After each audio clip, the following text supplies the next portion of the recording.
whatever's on your mind.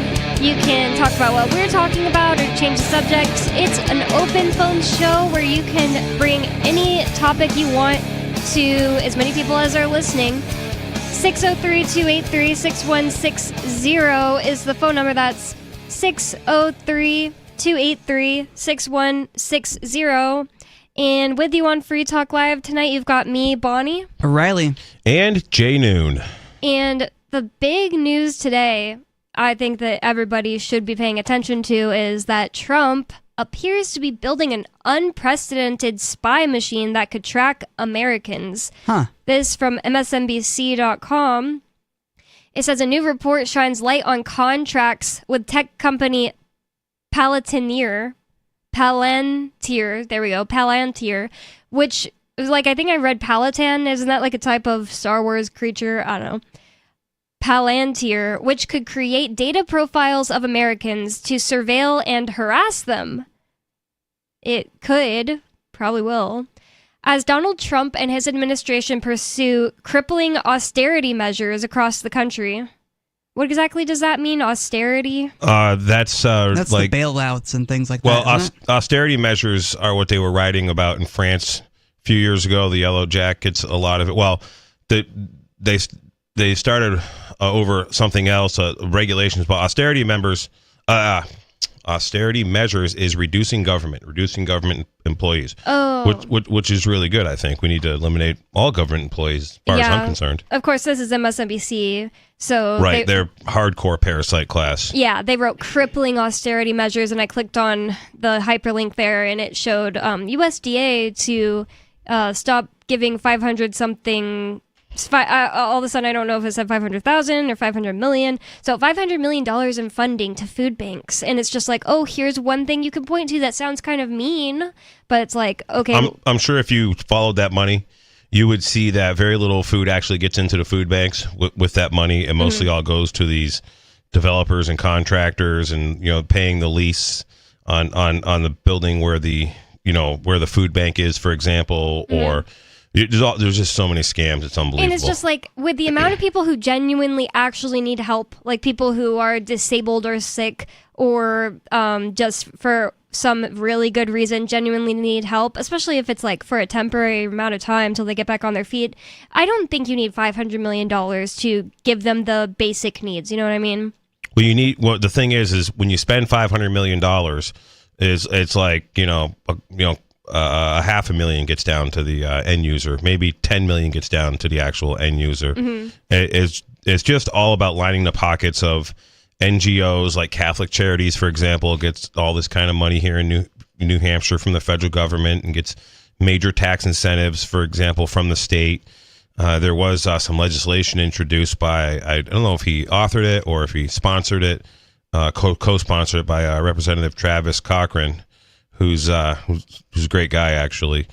He's a really good representative here in New Hampshire, to revoke the nonprofit status of a whole bunch of these NGOs that are essentially funneling Somalian refugees, well, not even refugees, perfectly healthy working age, fighting age, military style, Somalians here into New Hampshire. And he got a lot of backlash from that. But yeah, these NGOs are all out of control, and it's good.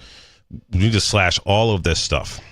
And I just think that people like to use the word that he's cutting government waste.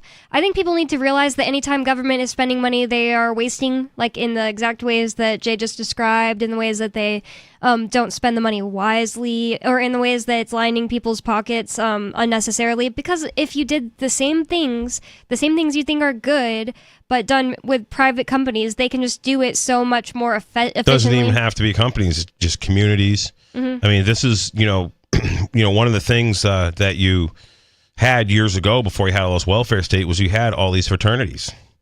Fraternal Order of the Odd Fellow, Fraternal and churches, Order. And churches. Churches definitely helped out too. They were supposed to anyway. And in small communities, the church definitely helped out. But as communities got larger and larger, and people were like, well, we need a bigger welfare state, and the church is like, we can't take care of everybody all at once.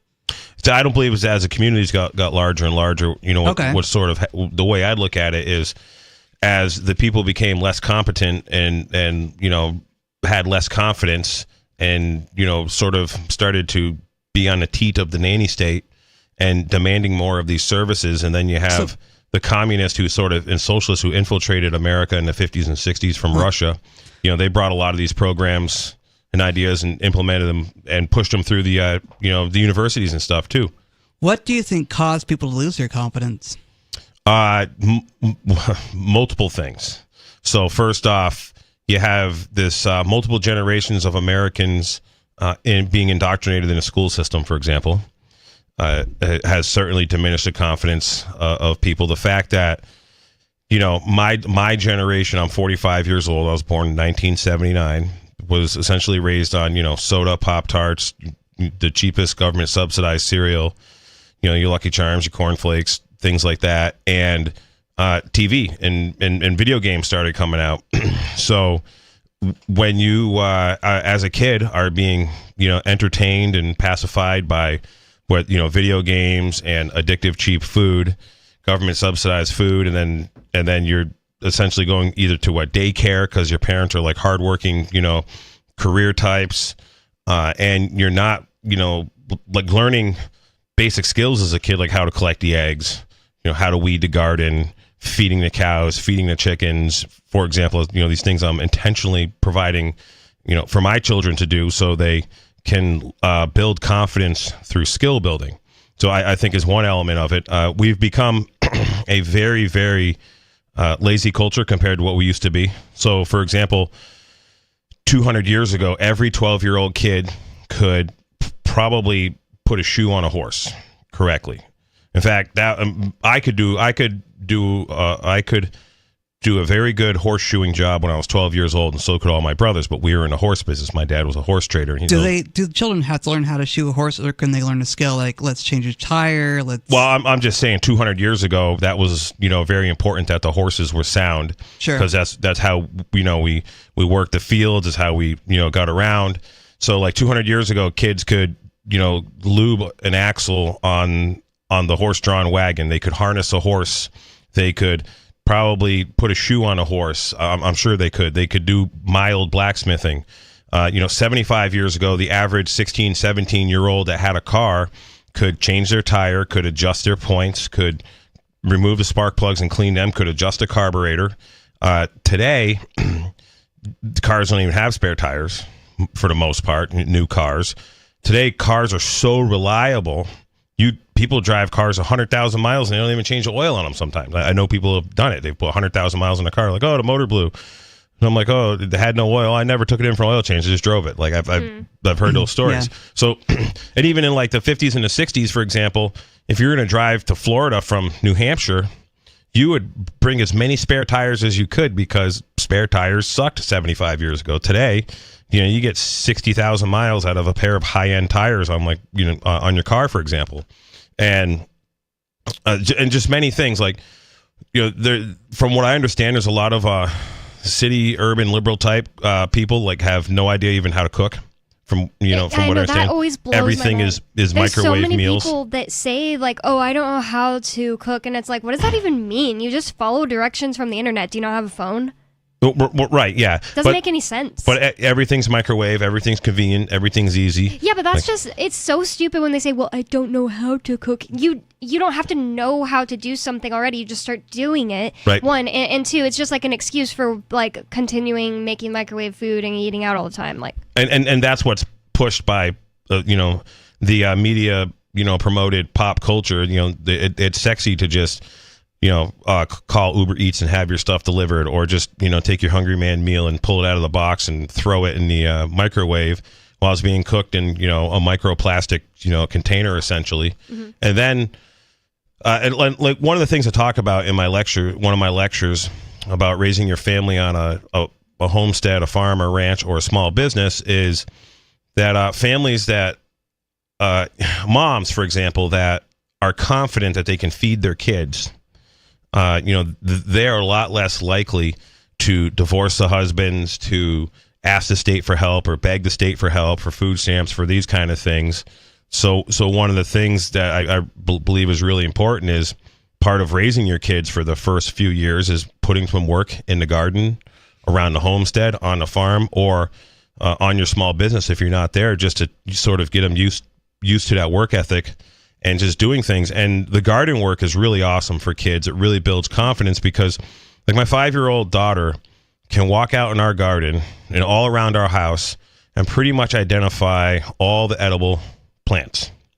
We went on a hike a couple weeks ago, and we were up Mount Monadnock, and she was totally, and the other homeschool co-op kids about her age, they were all talking to each other about this type of plant and that type of plant. We actually got some chaga mushroom off some birch trees. And even my 3-year-old's like, "Oh, this is rosemary right here," and he's picking up rosemary out, plucking it off the plant, and he's eating it, and he's passing it to one of the other kids, and they're like, "Oh yeah, really cool. This is rosemary. This is, whatever." That she actually knows all the species of plants around my property better than I do. Hmm. And also, like, my 3 and 5-year-olds, they are competitive with each other in the kitchen when it comes time to start cooking. They both want to, help prep meals. Like, they were literally fighting a couple weeks ago over who's going to peel the garlic and chop it up, because they just want to do these things. And yesterday morning, Cypress wakes up. She's like, "Dad, I want to cook my own scrambled eggs." And we got a little kitchen helper thing, and she cooks her own scrambled eggs all by herself. And she's actually been pretty much cooking eggs by herself, since she's been about 2. I think it just sucks for people whose parents didn't take advantage of the years where kids want to do things and want to learn things, and they just stuck them in daycare. Every kid, I've never had to go to daycare, and every kid I knew that had to go to daycare had bad stories to tell me about it. I'm like, whoa, that sounds awful. And also had emotional problems about having to be left by their mom every single day, or their mom and dad every single day.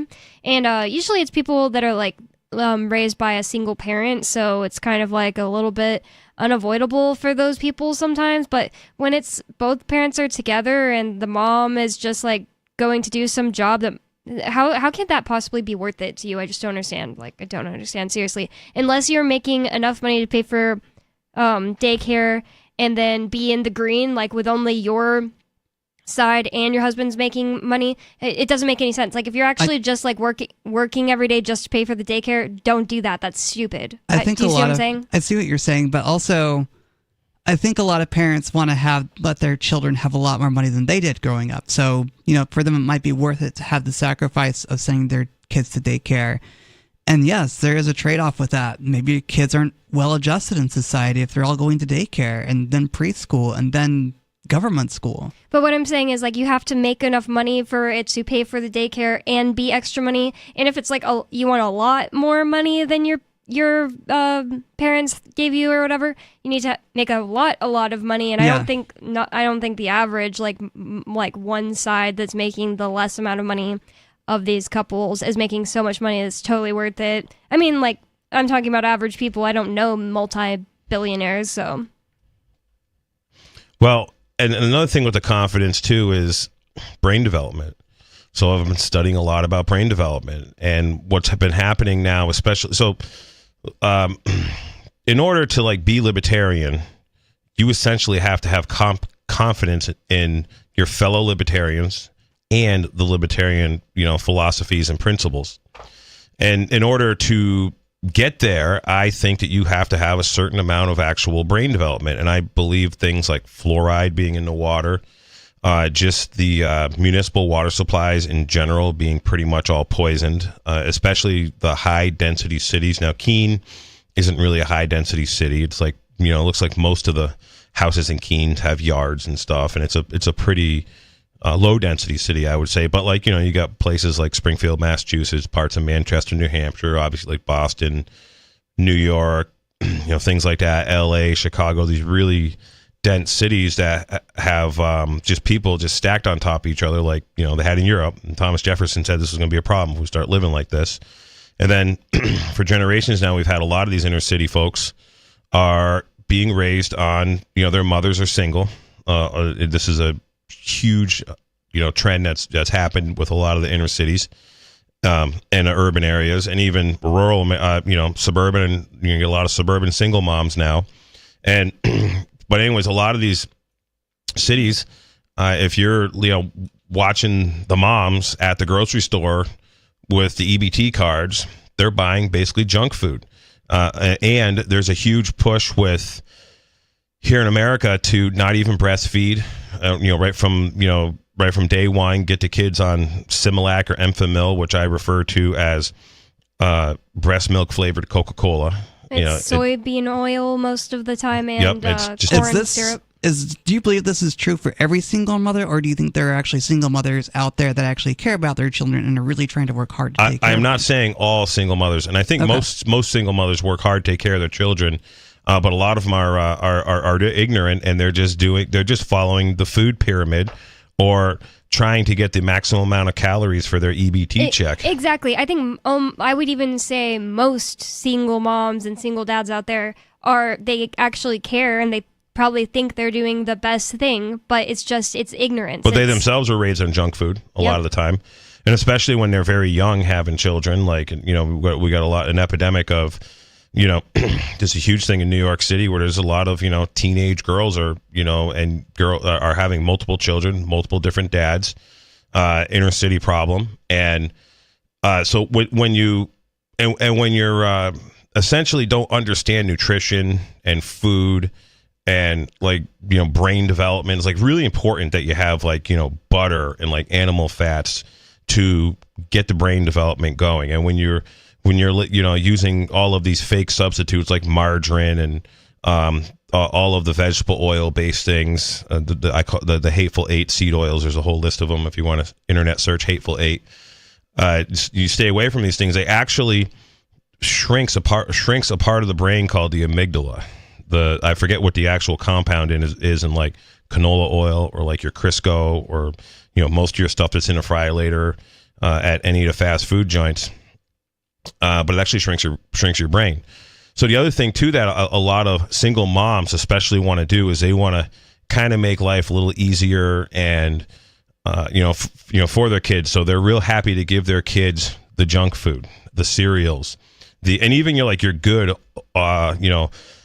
organic 365, whatever brand, Cheerios and Fruit Loops and things like that don't even have the artificial dyes. It's still a processed food. It's still got a bunch of simple carbohydrates in it that mammals really like, whether you're a human, a pig, a cow, or a horse. They really like these simple carbohydrates and the corn and the things like that. And these processed grains are really easy for us to digest. We get a dopamine hit off of it.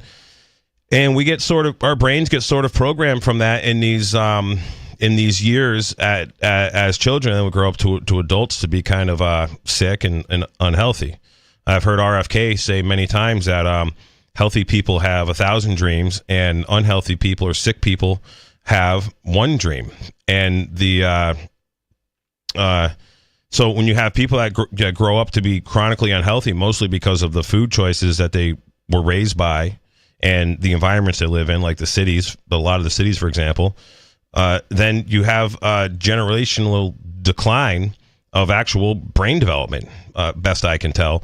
And if you're not healthy, you lack confidence, and you're going to beg government for assistance. If you are a woman that doesn't have children and you are 65, 70 years old, you are going to be hardcore begging the government for assistance, and that's going to hit us like a brick wall here in about 15 to 20 years. A massive amount of unmarried, childless women. Now, if you are married and you have a man, you're in a lot better shape, and maybe you and your husband did good, and you were able to be dual income, no kids, and save a whole bunch of money, and your husband will die 10 years before you, but hopefully you get all his money and his assets, and you can not have to need the state to take care of you. But if you got no heirs, you got no children, or even nieces or nephew, which is, I'm meeting a lot of people now in their 50s, in their 60s, they're only children, and they got no one to give anything to, and they got some assets. Or you have kids, but they have autism, and they're living in your basement. There's that too. My friend has even pointed out to me, noticed there are tons of ads that definitely can be seen as targeting the insecurity, the safety, I need safety instincts of women. And some of them literally are ads for something like press this button on your wall and we'll call you and make sure you're safe. You know what I'm talking about? Right. Yep. Security systems. Life alert. There we go. Yeah. Or simply but safe not or really, something like that. Yeah, more like that. And it's always like it just shows women in the whole entire ad. You don't have to see a terrifying man the whole ad. It literally is like geared towards the exact demographic you're talking about. And that's weird. Yeah, and I heard and weak men existing way more than non-weak men in the United States is an equal part of the problem. Oh yes. If you are looking around and all your options are these men that couldn't protect you even if you wanted them to, like honestly, it's a logical decision to not marry one of them. Yep. But yeah, the men have been feminized. This is another weapon of silent war, multi-generational silent warfare. You feminize the men through internet devices, through chemicals, through vaccines, through propaganda in the public school systems. I mean, the whole Me Too movement has literally has so many men terrified of even asking a girl on a date. And then you have a whole bunch of these, feminists that are like, oh, if a guy that's not attractive, is interested in them or hits on them, they get all offended and they get all upset. And there's a lot of them, they're only okay with it if the really attractive guy hits on them. But, not a guy who's maybe not quite so attractive. This guy in my neighborhood randomly started talking to him when I was walking my dog and got into like a super deep conversation with him. And he was telling me that he was just like ready to call it quits or whatever, he's just like super frustrated because like this one girl that he was like dating and stuff, like she was just like hypersexual, and he said he just like didn't want it, like he didn't like feel that way for her. And then it's like when he like turned her down, she went and told everybody that he was a creep and like the total opposite of what the truth was. And he was like, I feel like I can't even like talk to girls without that risk. I know a whole bunch of guys that have told me a very similar story. 603-283-6160. Trump is spying on us. This isn't very pro-liberty of him. 603-283-6160. What's going to come of this? Is your privacy gone? Why do the feds want to criminalize privacy anyway? They're clearly on that track. More Free Talk Live coming up. I've been told no in many different ways. I give you an order and you're going to obey it. George, you can go this way. You can do that and you have to leave here. You cannot bring Simon to the rally. Walk with me. Well, I'm comfortable here, actually. Whoa. Hey. Who do you think you are? Excuse me. There is no video and audio allowed in this office. No, I have work today. You ain't gonna make it. Wait a minute. Hey! Oh my God! Unbelievable! Why are you running from me? Because you're scared me. What am I being detained for? You're being served.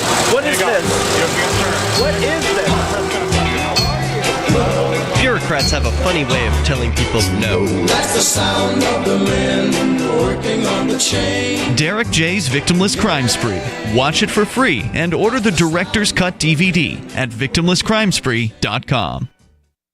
From Feature Story News in London, I'm Ollie Barrett. Hamas officials are signalling they will reject the White House's latest plan for a ceasefire deal in Gaza.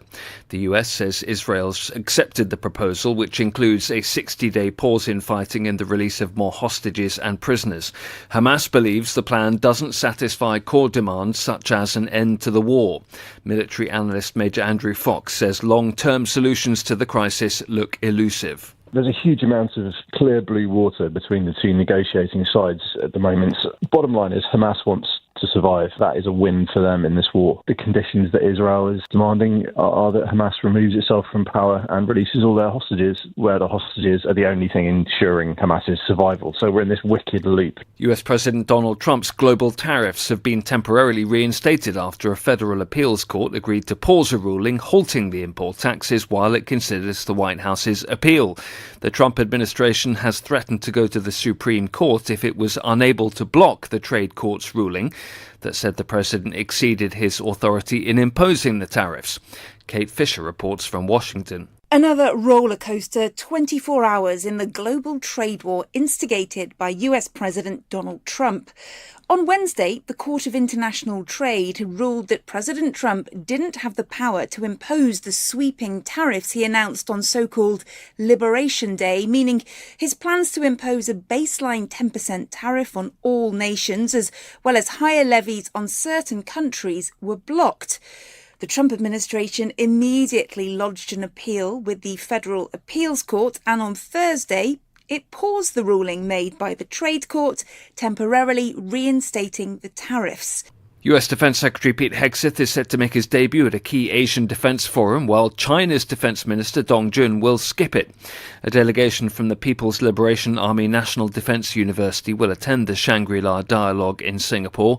Laura Westbrook reports from Hong Kong. In previous years, China has sent its defense minister to the high-profile summit. Last year, there was a bilateral meeting between Dong Jun and then U.S. Defense Secretary Lloyd Austin. However, U.S.-China military ties have worsened in recent months, with working-level military dialogue channels established during the Biden administration suspended since U.S. President Donald Trump took office. Some analysts say with the absence of China's defense minister, that presents the U.S. with an opportunity, and Hegseth is set to make his first remarks on his vision for U.S. defense policy in the Indo-Pacific. Polls suggest Poland's presidential election on Sunday is running neck and neck. Warsaw's Liberal Mayor Rafał Trzaskowski and Conservative Karol Nawrocki are contesting the role which has significant power to veto legislation. From bureaus worldwide, this is FSN. Yep, we still do email. Drop your email address in the entry box at freetalklive.com and you'll be kept in the loop with Free Talk Live.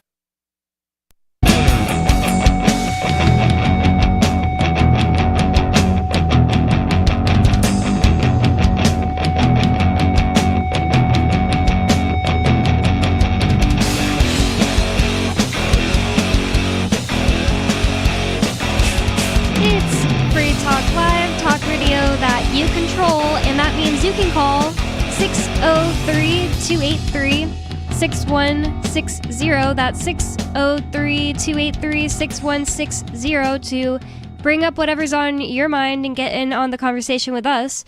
The largest libertarian camping festival, the Porcupine Freedom Festival, is being held at Rogers Campground in the beautiful White Mountains of New Hampshire this June 16th through the 22nd.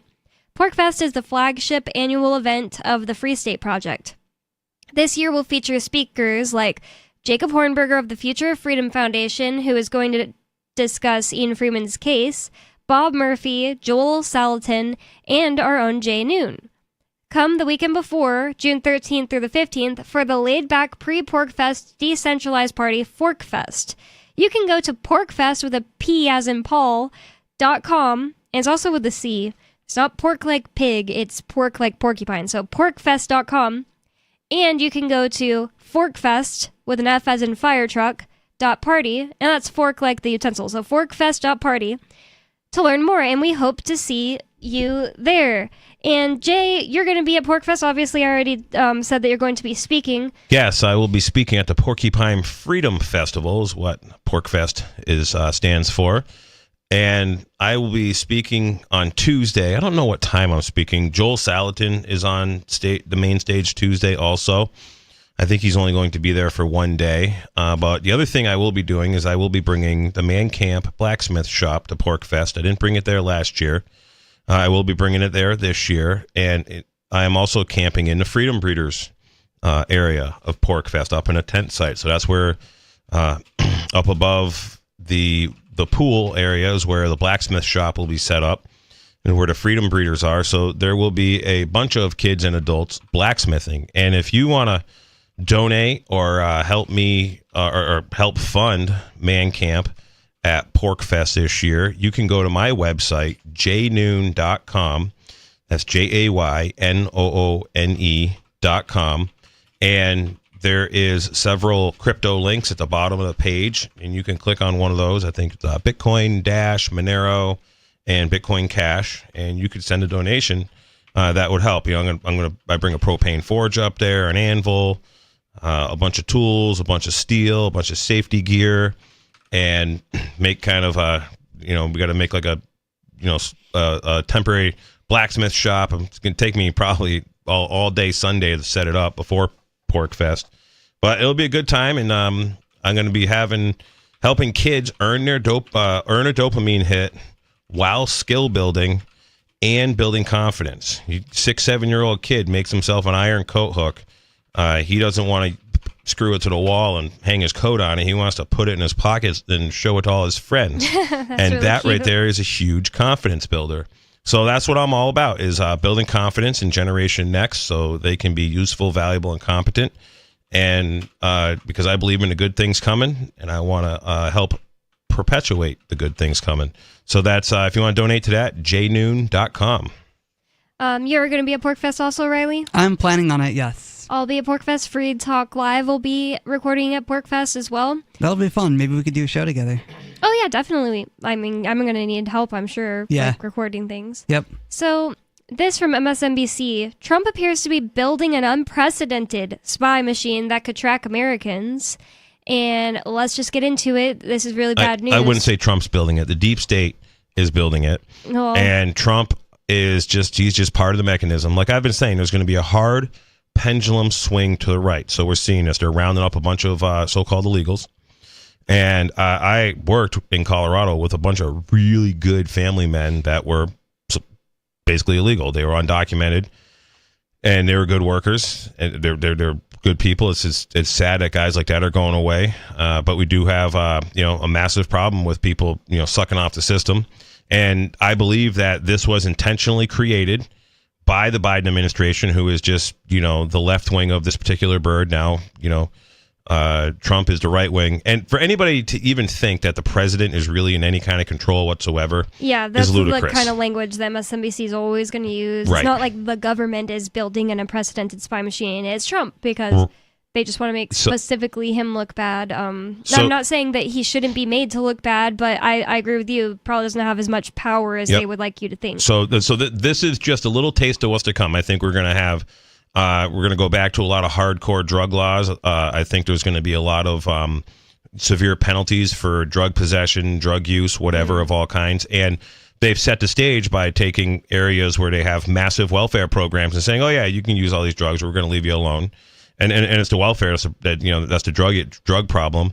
And then of course they want to go to war with Mexico. Mexico, the Mexican people don't really have a strong government. The government's not really in control of anything in Mexico. So, they don't want to, have that going on. And then I also think that we're going to start seeing people who are, identify as trans or whatever are going to be starting to be locked up in mental institutions, which I don't think is correct. That's messed up, and honestly, that's I really could see messed that. Up, definitely. I could see that because I've seen an insanely quick pendulum swing in public perception, and that wouldn't surprise me at all if that's their angle, that they're like ready to start. And the thing is, like I've always said, it clearly is a mental illness to me. I didn't know that was controversial when I first said it, but I also totally understand why, if I was trans, I wouldn't fill out a piece of paper that said I have mental illness. I wouldn't want it to be called mental illness, because the government likes to use that against people. Like, oh, now you can't own guns if you're trans, which is ridiculous. So for a few decades now, and I'm not saying that's really true. I'm just saying that could happen. The whole trans thing has really been pushed as, oh, you'll get all kinds of attention. You'll make all kinds of friends. You'll be famous. I believe that's the only reason Dylan Mulvaney did his whole trans thing. I don't think he's actually trans. He doesn't act actually trans. You're completely right, because it's all about attention, and it's all about getting the likes. The generation, the kids that are all teenagers right now, if they've been using internet devices, they are totally addicted to the likes. If they're on social media, they're totally addicted to the likes. That's become, the new drug, essentially. It's essentially a fake friendship, if you will. Fake friendship. And there's so many bots and, AI bots and all this, in there. But Bonnie, go back to that story there. Well, I completely agree with all that stuff you're saying. And yeah, of course, this MSNBC thing is going to use language we don't always agree with. But I do want to get into what they're trying to tell us, at least, about this spy machine, Spynet. It's not really called that. But anyways, as Donald Trump and his administration pursue crippling austerity measures across the country, they're plunging millions of dollars into the president's pet projects. And that includes reportedly giving hundreds of millions of dollars to a company that's expanding the government's ability to spy on its own citizens. The New York Times has a new report on the administration awarding contracts to the controversial tech company Palantir, which is apparently helping Trump develop a database of Americans' private information scraped from various government agencies that could theoretically be used to track or persecute them. Well, I'm glad they're scraping it from government agencies because that's pretty easy to opt out of. Like, I don't fill out any government paperwork. A lot of my friends don't fill out any government paperwork, and I think we should just stop filling out government paperwork, stop asking for permission of our servants, and start treating them more like servants and acting less like slaves. And Palantir, hopefully that's just one of these, it's probably what's going to happen is this company is going to get just tons of money and not really do much. How do we move to the point where we act like the so-called government are our servants, though, when we're so used to being slaves? Boy, it's really hard to get people whose brains are fully developed, that are in slave world mentality, that lack confidence to essentially start acting like, real men and acting like the masters and treating the parasite class or the government people like servants. And we should be respectful and kind to our servants because we want them to be healthy and want them to serve us well. But the problem is our servant class has become an authoritarian class. How do we get people to do that? We've really got to start right from the time they're born. This is nutrition. This is giving the kids jobs to do. All these confidence building things I'm constantly talking about. And the thing is there's just a segment of the population that is, huge. The masses are not into this. This is why I really agree with guys like Jeremy Kauffman, for example, on making New Hampshire uncomfortable for people who are not libertarians. Yeah, I totally So agree. they leave. Yeah. 95% of the world are not libertarians. 95%, most Americans don't want freedom. I don't even think 5% of the world is libertarian at this point. Like I say, 95% of it definitely isn't. Yeah. Maybe 1% of it is, or 0.5% of it is. And this is, and New Hampshire's having a great effect on this.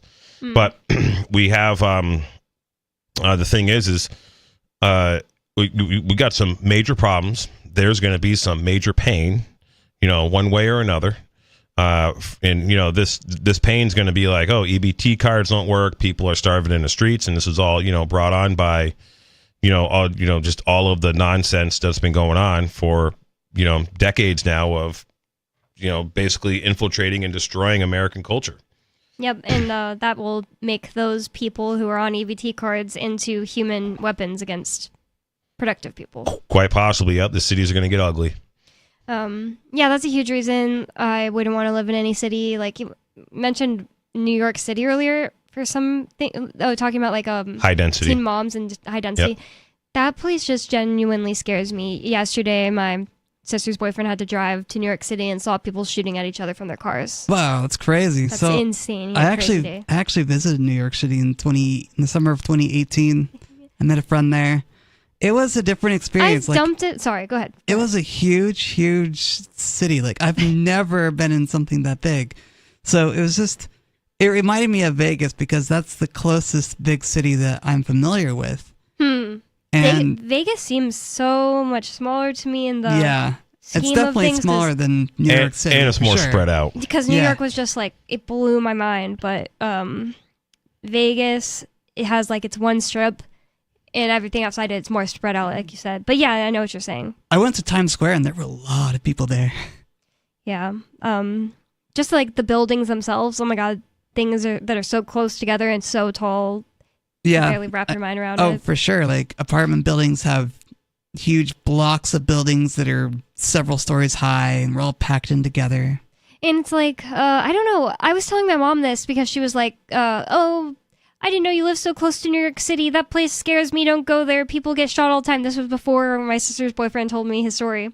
What was I going to say about that? Oh, yeah. And I was like, I don't know, Mama. I've never had this like desire some people are like born with. Like one day I'll go to New York City. Like I've been there now, and yeah, I'm going to go to the take it or big leave city and be a famous journalist. That's, people watching Sex in the City and, garbage like that and reading Cosmo magazine. And I've enjoyed my fair share of trash TV, and it still never influenced me to want to go there. Like if I had to choose a giant city that I'd rather go to, like at the time, like as a kid and as a teenager, like Los Angeles sounded really cool. Now it doesn't, because it's just like homeless people everywhere. But yeah, violence, homeless people everywhere. Yep. Like people talk about like stepping over homeless people and like it smelling bad and stuff like that in Los Angeles now. I'm sure it's the same in New York City, and the actual underground, what are they called? Subways scare the crap out of me. I didn't ride the subway in New York City. I never have either. I took Uber. I imagine it's not a fun place to be, the subway. Like it's got to be a little scary at times, because the poor people take the subway because it's essentially free, and there's nothing wrong with that. But it's a sort of an act of aggression towards all the people who are forced to pay for the subway. Yeah. It's like sending your kids to public school. It's an act of aggression towards landowners. Yeah, subsidized at the very least, right? I don't think it's completely free, but it's like subsidized by the government, right? Yeah, I mean it's tremendous waste, of course. But yeah, the cities are they're not a good place for raising children.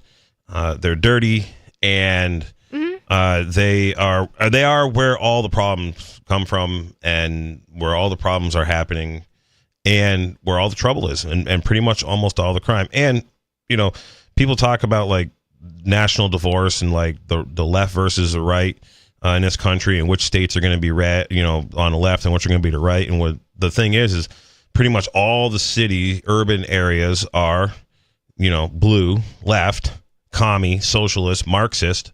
And then pretty much all of rural America is, conservative, religious, libertarian, things like that. And pretty much all these business owners that don't have government contracts or aren't government subsidized in some form are pretty much libertarian by default.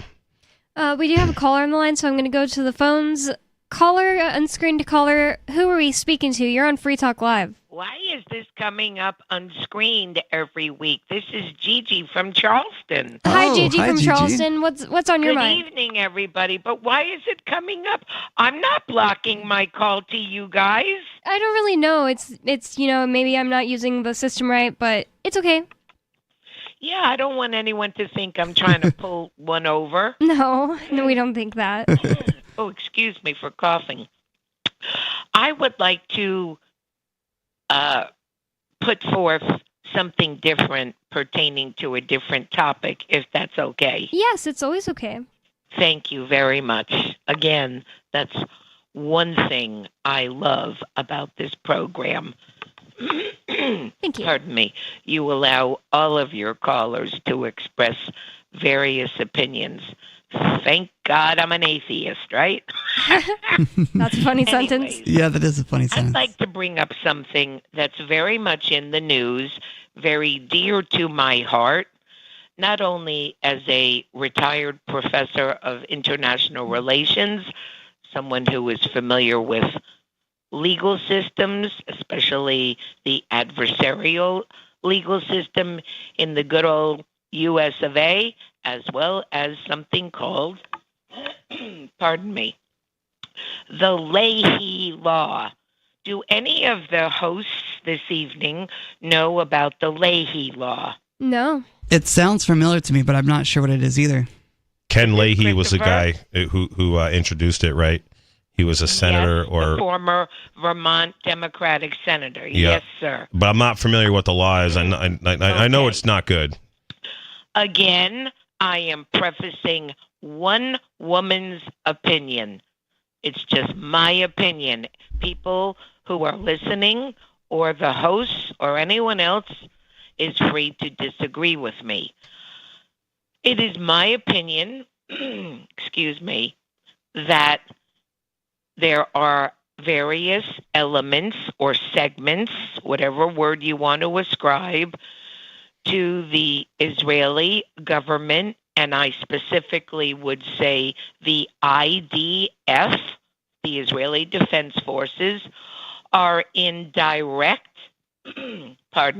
violation of what's known as the Leahy Law, named after former Democratic Senator Leahy from Vermont. And this pertains specifically to the Senate because the Senate's obligations, as stated in the Constitution, pertain to foreign affairs. The House pertains to money appropriations, but not the Senate. And several years ago, former Senator Leahy proposed any country that is a recipient of United States foreign aid, if they are found to be violating a particular international law, then that particular segment of that country, or if the Senate chooses to, the entire country's foreign aid should be and must be revoked.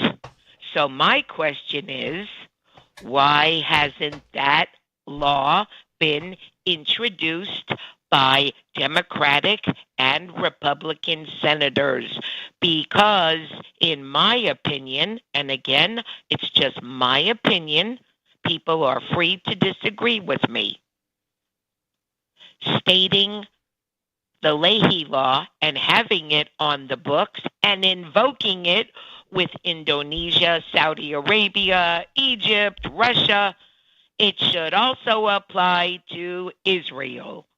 It sounds like it should. I just quickly Googled it so I could have a little idea of what it is and what you're talking about. Yes, ma'am. It says that if the Secretary of State has credible information that that the security force of a foreign country has committed a gross violation of human rights, then they shouldn't be furnished any Well, in assistance. my opinion, Marco Rubio has plenty of evidence from CNN, the BBC, the United Nations, international aid organizations, left and right, and Al Jazeera too. Mm-hmm. So the Leahy Law.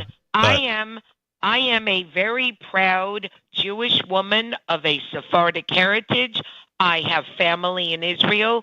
I've studied in Israel. I've lived in Israel. I've toured in Israel since I'm 11 years old. And you know what? I don't feel that I'm being disrespectful or disloyal or anti-Semitic by stating that the Israeli Defense Forces are in violation of the Leahy Law. And it angers me seeing maimed children, starving children, children that have no access to medicine, medical care, and basic food and clean water. It reminds me of what the Nazis did in the Jewish ghettos. The only thing that came into the ghetto were Nazi SS, and the only thing that came out of the ghetto were dead bodies or men used for labor.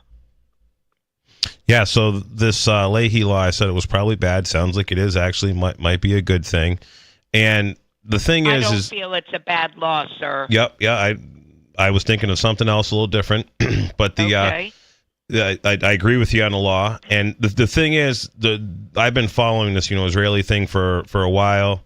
Zionism, I think, is a bad practice. I think it's a bad form of dealing with things. It's like a death form cult. of nationalism. It is. It's definitely a form But of it nationalism. penalizes other people. And but it seems like that there constantly needs to be conflict, and I believe that's Correct. the purpose for Israel and why Israel is being funded by the money printer of the world, which is the United States at this particular time. It's a disgrace, is it not? It is a disgrace, and it is people are dying all over the place. And the AIPAC has totally corrupted each congressman except for Thomas Massie, and Matt Gaetz is no longer a congressman, but he allegedly didn't have an AIPAC guy, wouldn't take any AIPAC money. Massie won't take any AIPAC money, and AIPAC isn't even. I heard that it was somewhere that It's more than just AIPAC. Oh, I'm sure it is, and there's. Well, if we're going to pinpoint, we have to be specific and objective with all of them, because we have to be careful. If someone says only AIPAC, a finger could be pointed at you. Well, I don't think he said only AIPAC. Accusing you of It's being... just one of the multiple things. Well, it's one of many. But I believe the purpose of Israel in that region, it was planted there, it was put there, in the 50s or something, or in the 40s. 1948. No, in the 1940s. I believe it's to just keep that part of the world riled up. I believe it's purposely for conflict. And then you have other commentators say, well, we have to have it as a strategic ally because of the... what's the Strait of... I forget the sea. The jihadists, the Islamic fundamentalists, the out-of-control Arabs. You also have the religious angle, too, where the Christians will say that God established Israel to bring about his second coming. Yeah, where's the deed from God to the people calling themselves Zionist Israelis? I want to see that. But, the thing is they always want conflict, and that is their purposely conflict. And most everybody knows nowadays, unless you're just, a brainwashed cult member, that all of this Muslim extremist stuff was implanted and started and created by CIA programs to create a monster, to create a boogeyman, to create an enemy. Iran was so much better just a few decades ago, or maybe several decades ago, than it is today. It's not like, being Arab or being Muslim is an automatic sentence of being like third world. It could be a lot nicer out there, and the CIA goes and ruins countries and ruins people's lives. 603-283-6160. Thank you for the call, Gigi. More Free Talk Live is coming up. This hour of Free Talk Live is brought to you by Dash Digital Cash. Dash is the cryptocurrency designed to be used for spending. In addition to being one of the world's first cryptocurrencies, Dash was the first crypto project to have a decentralized autonomous organization that to this day continues to improve and promote Dash. Every month, 10% of the mining rewards go into a treasury. Anyone with one Dash to spend can put forward a proposal to the Dash masternodes. The masternodes vet the proposals and decide which ones move forward and are funded by that treasury. Nowadays, DAOs are plentiful, but Dash paved the way by doing it first, nearly a decade ago. Dash is one of the oldest cryptocurrencies and is widely available on exchanges, including the decentralized Maya protocol, and in multi-crypto wallets. It's easy to get and use Dash. Start by learning more at dash.org. Thanks to the Dash DAO for sending us 32 Dash per month to promote Dash on the air. Visit dash.org to learn about Dash. Dash.org. The new 4th edition of Healing Our World, The Compassion of Libertarianism will take your understanding of liberty to a deeper level and has over 1,300 updated references, new cartoons, and a foreword by Dr. Ron Paul. With discounts for multiple book purchases, the 4th edition of Healing Our World is a great gift for the liberals, pragmatists, environmentalists, and Christians in your life who think libertarianism is cold-hearted. Get yours today at healing.freetalklive.com and use promo code FTL for a $5 discount. There are lots of ways to listen to Free Talk Live. Our podcast has been around since podcasts began, and now the FTL feed is loaded with content besides our full show archives. Did you know that we make it easy for you to customize your podcast subscriptions? We have different feeds, one that includes only our full shows, one with just the Daily Digest, and our main feed that includes everything. You decide what you listen to. It's quick and easy to customize your feeds at feeds.freetalklive.com. That's feeds.freetalklive.com. You're listening to the live edition of Free Talk Live. Hour number 2 is next after the news here on the Liberty Radio Network at LRN.FM. From Feature Story News in Washington, I'm Nick Harper with the Week in Review. It was a rollercoaster week for tariffs this week as US President Donald Trump's economic policy was banned by a court in New York, only for an appeals court to temporarily reinstate the tariffs less than 24 hours later.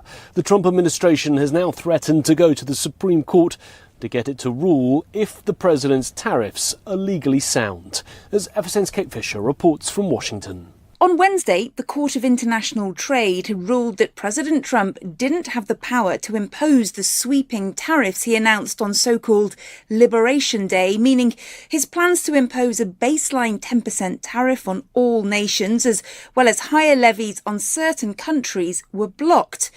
The Trump administration immediately lodged an appeal with the Federal Appeals Court, and on Thursday, It paused the ruling made by the trade court, temporarily reinstating the tariffs. Elon Musk left his US government role this week, just days after he criticised Donald Trump's big, beautiful spending bill, saying it would increase the deficit.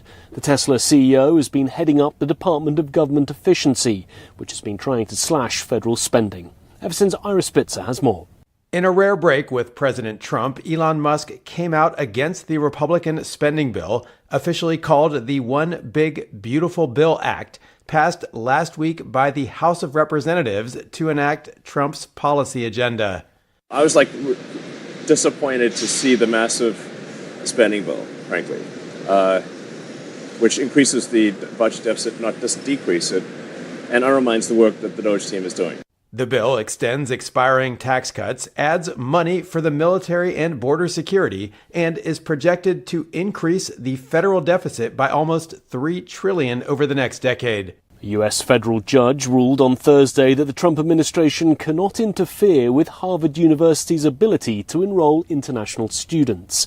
It comes after the government tried to bar foreign students from studying at the prestigious university. Meanwhile, the Trump administration also said this week it'll start aggressively revoking the visas of Chinese students. Everson's Tony Waterman reports. It's unclear how exactly the U.S. will determine whether a student has connections with the Chinese Communist Party or what fields of study are considered crucial. But it could involve the fields of science and technology, areas of increasing competition and distrust between the U.S. and China. In addition to revoking visas, the Trump administration says it will also enhance scrutiny of new applications from students coming from China and Hong Kong. Beijing has condemned the move. Tony Waterman, Washington. From bureaus worldwide, this is FSN. New data out this week showed inflation in the US slowed in April, with President Trump's tariffs having little impact on prices so far. Despite that, Wall Street struggled on Friday after Mr. Trump claimed China had violated a trade agreement with the US. Everson's Mitch McCann reports from New York. According to the Commerce Department, prices rose 2.1% in April compared with the same month last year, a reading that was down from 2.3% in March. When volatile categories like food and energy are removed from the data, core prices rose 2.5% in April from last year, also less than the 2.7% recorded in March. Spending slowed for the month, increasing by just 0.1% compared to 0.7% the previous month.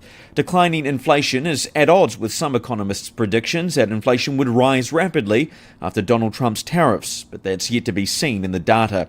Mitch McCann, New York. US Defense Secretary Pete Hegseth travelled to Singapore this week for the Shangri-La Dialogue, a key Asian defence forum, laying out the Trump administration's vision for the Indo-Pacific region at a time of increased tensions with China.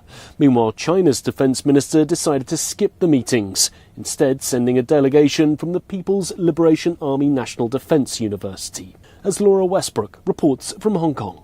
In previous years, China has sent its defence minister to the high-profile summit. Last year, there was a bilateral meeting between Dong Jun and then US Defence Secretary Lloyd Austin. However, US-China military ties have worsened in recent months, with working-level military dialogue channels established during the Biden administration suspended since US President Donald Trump took office. Some analysts say with the absence of China's defence minister, that presents the US with an opportunity. Laura Westbrook, Hong Kong. And that was the Week in Review. That's Feature Story News. Nick Harper reporting. In Baltimore, the streets have gotten safer thanks to the success of the new Permanent Daylight Initiative, which aims to prevent crime by illuminating the entire city 24 hours a day using high-powered floodlights. It's just that it's so bright all the time, even in the rain. City officials say there have been zero violent crimes since the start of the program, except for one man who vandalized the light by throwing his body off a building into it. Now let's set our crosshairs on to Mountain View, California, where Gmail servers were down for nearly 2 hours today. In an online statement, the company said, "Tremble before Google. With the mere flip of a switch, we can bring you to your knees." After reestablishing service this afternoon, Google changed its logo and released a statement saying if not appeased with a 20% increase in Google Chrome downloads by the next vernal equinox, they will take back their generous gift unto mankind of colored conversation labeling. All right, you can take off your helmet. You have survived the news blitz. This is the Onion News Network. Got Telegram? You can follow our channel there and discuss show prep with other listeners at telegram.freetalklive.com.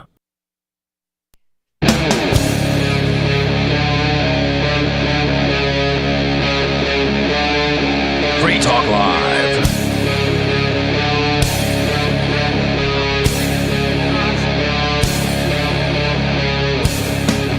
It's Free Talk Live, talk radio that you control, and 603-283-6160 is the phone number. That's 603-283-6160. You can bring up whatever's on your mind.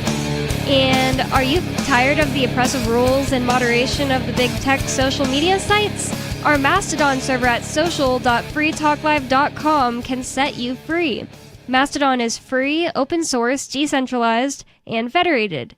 Multiple apps are available for iOS, Android, Windows, Linux, and Mac. Social.freetalklive.com. And with you on Free Talk Live tonight, you've got me, Bonnie. Riley. And Jay Noon. And we have a caller already on the line.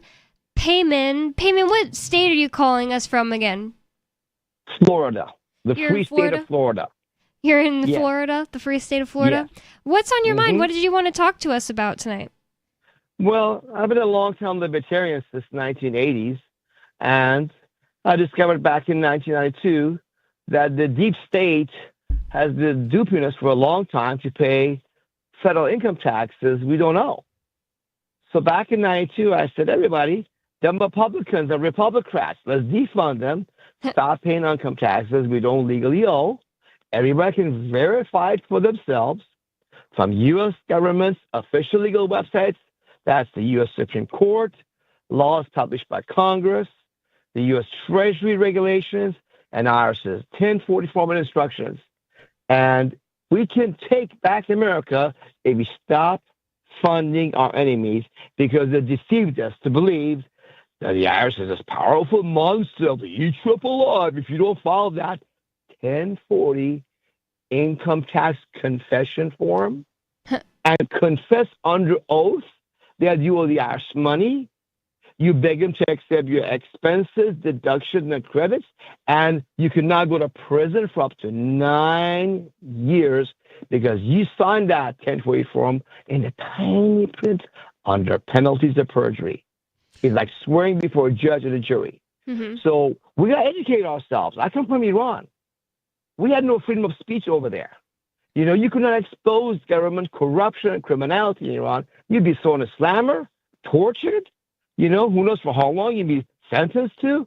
No jury trial ever. Oh, my goodness. But here in America, land of free home debate, which I love, I found Americans to be so brainwashed to be afraid of the IRS so much, they won't even look at this information.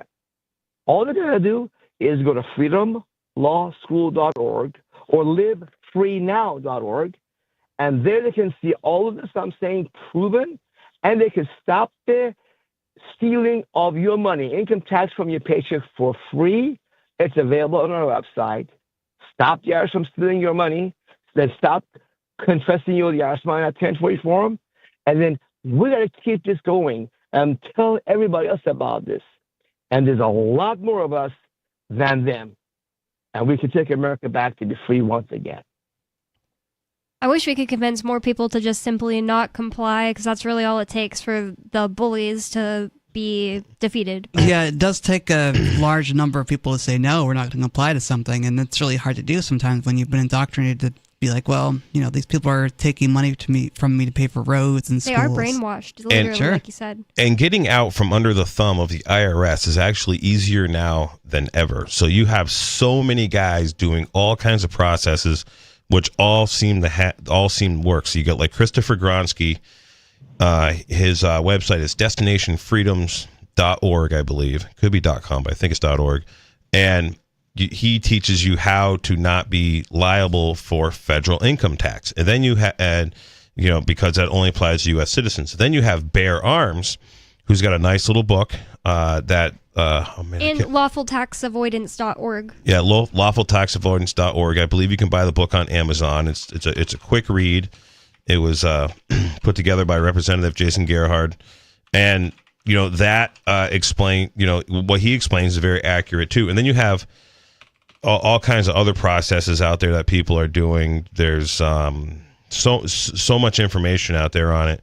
But it's lawfultaxavoidance.com. Sorry. Yeah, lawfultaxavoidance.com. Yeah, and it's easier now than ever. Pick one of these processes, follow it, and some people that I know who started going down these rabbit holes are like one guy, he's a former military veteran, and he gets like a $3,200 a month military disability thing, and he's like, oh yeah, if I correct my citizenship or I don't do the IRS stuff, then I no longer get my $3,200. Then some other guys, they get, like one guy, he was looking into it, but because he's disabled, basically he doesn't have to pay child support. The Social Security disability pays his child support and gives him a little money. So those are the prices those people will accept to be slaves. And then there's just people that are like, they're like, nope, I'm a good American. I'm going to pay my taxes. So. Yep. Well, those are good points you bring up. Here's the facts, though. The government services that most Americans expect, like the police, sheriffs, courts, schools and roads, they're all paid by our local property and sales taxes, other state and local taxes, not by the federal income tax. That money goes down the federal rat hole of corruption, murder, wars, and waste, and use it against us. So that's number one. Number two, Freedom Law School is the only tax freedom organization in the history of the freedom movement that its founder, after doing it for so long, I've been doing this for over 30 years now, has never gone to a tax prison for not filing and paying income tax. For over 30 years, I've not filed and paid any federal income tax. IRS knows me very well. I've been under criminal investigations since 1994, continuously, and other investigations. We had to go to court, and I've beaten them in their own tax court, IRS appeals office, federal district court. And the reason is because as an immigrant from Iran, I did not come out confidently telling people what to do until I stood everybody out there back in 1990s. And I found out the right and the wrong stuff. I used to do stuff like state citizenship, adhesion contract, which was wrong back in the early 90s. I heard about a lot of other stuff like UCC and sovereign or state citizen. A lot of nonsense arguments is out there, but everything that Freedom Law School teaches is verifiable online at U.S. government's official legal websites. And remember, the founding fathers stood up together and they said, we shall hang together or we shall hang separately. And they put their lives, their fortunes, and the sacred honor on the line. But now, we don't have to do that thanks to the founding fathers.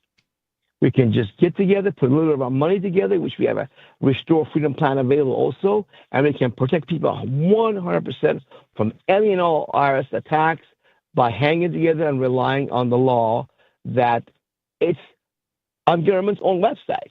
They just hoped that we are busy playing baseball and football and basketball and soap operas and socializing and not pay attention as slaves. We need to wake up. And the good news is we have now a president who has tasted and experienced the corruption of the system. I kind of think it's all a show, but go on. Well, I tend to agree. Tell you what, I'm a Ron Paul guy since way back in the 1990s. Ron Paul spoke at my freedom rallies back in 2000 and 2005, and I was a Rand Paul guy when he ran. And when Rand Paul lost Florida to Trump, I looked at the man and said, okay, he's not Ron Paul, but he's a better alternative. And guess what? Even the first 4 years, didn't realize how corrupt the system was. So I think he's becoming more and more libertarian oriented, just like Elon Musk was a libertarian. As a businessman, seeing how corrupt the government system is, he's become more libertarian also. Now, again, I'm not going to say it's a Ron Paul, but still, we got to be realistic, and that we haven't had a decent president that really is for freedom since probably Andrew Jackson, who killed the second privately owned bank in the United States. So this is a historic opportunity for us to defund the swamp by American people, stop paying income taxes, payroll taxes, self-employment taxes, because all that applies to citizens and residents and corporations of Washington, D.C. Correct. They use the term United States. We think it means the 50 states, and normally it does. But when it comes to tax law, as you see it in Internal Revenue Code Section 7701, 8, 9, and 10, it means only District of Columbia. The Founding Fathers did not allow and want the federal government to come and take money out of your pocket directly, bypassing the states. Direct taxes still, by the Constitution, must be divided amongst the states and come through the states that give most to the federal government. So they use the term United States, but in law, they define that as the District of Columbia. Look it up for yourself, people. Don't believe me. Go to freedomlawschool.org. It's all there. If you want to be free, just keep an open mind, and investigate, because if you seek the truth shall set you all free. Nice. I like that quote. I like this quote that definitely go to freedomlawschool.com. Yeah, definitely check it out and see if it works for you. freedomlawschool.org. Check out what he has to say. I think that getting as much of this information for people that say they've figured it out as possible is good. I mean, none of the 3 people we're talking about, including Paymon, have gone to jail, so you don't have to be really that scared of that. But I'm here on lawfultaxavoidance.com. He has a quote that says, "Knowledge makes a man unfit to be a slave." That's Frederick Douglass. I like that. And, yep, the truth shall set you free. So thanks so much for the call, Paymon. Always interesting talking to you. So more on this subject. So Christopher Gronsky, his destinationsfreedom.org is his website, and he's been doing really amazing work. And he gets into a lot of the stuff that the caller was just talking about, with, only residents and citizens of the United States are required to, and corporations required to file income tax. And he will be speaking Friday, June 20th at PorcFest, and he does a really good presentation. And I know that if you're going to PorcFest, Christopher Gronsky will be at his campsite every day at 2:00 last year. He did a 45-minute presentation on basically what he does. Mm-hmm. He made a lot of good connections at Anarchapulco. He was very well received there. And I've had in one of the Anarchapulco chats, I've had a lot of people. I've seen a lot of people in the chats commenting, "Oh yeah, I dig Gronsky's process," and he helped me through it, and it's really great. This, that, and the other thing. A lot of people have been very happy with him. And also another thing about PorcFest is, a couple of people are going to be coming there. That is, I'm one guy I'm very surprised he's going to be there, is Jeff Berwick, right? The dollar vigilante. Too. You just told me that. Yep. So he's bringing his daughter, who just got the passport. He'll be there with his son, his wife. He's a pretty friendly guy. He's pretty approachable. I wonder when the last time he was in New Hampshire was. Has he ever been here? Does anyone know? I don't know. I'm not sure if he's ever been here. He was one of the first people when I was my tiny Twitter account with 16 followers, and I was trying to get the word out about Ian getting arrested 2 days after it happened. He was one of the first people that with an audience that started tweeting him this is so wrong, what's going on, and just sharing news stories about it. So I always remember and appreciate that. Yeah. I think he's he talks about doing the work. He's done a lot of work. He's come a long way. I think he's a better man than ever, especially now that he's a dad. And also the other guy who's going to be at PorcFest, which we just read about a little while ago, is Ross Ulbricht. Yes. Which I kind of expected him to be there anyway, seeing how for the past 10 years, Free Ross has been a huge element of PorcFest and Liberty Forum. I'm not going to lie, I didn't expect it, because I talked to his mom on the phone, and she was telling me she didn't think he'd come. But this was 2 months ago. She was telling me she didn't think he would come, but she might, because he is still so incredibly overstimulated by the free world, and I wouldn't really blame him if he didn't, but I'm so happy that he is. And he's going to speak, but they haven't nailed down exactly which day that will be yet, but he's going to be at PorcFest. He's going to speak there. There are going to be a lot of people at that speech. That's going to be really cool to hear. I think, how are they going to fit everybody? Seriously. I don't know. They need to have like speakers out into the field where people can just all at least hear him. Yeah. That's great. Yeah, for sure. Because that's going to be probably the most attended speech of all time at PorcFest. Yeah, I'm pretty excited for PorcFest this year. A lot of tickets have been sold. It looks like there's a really good lineup.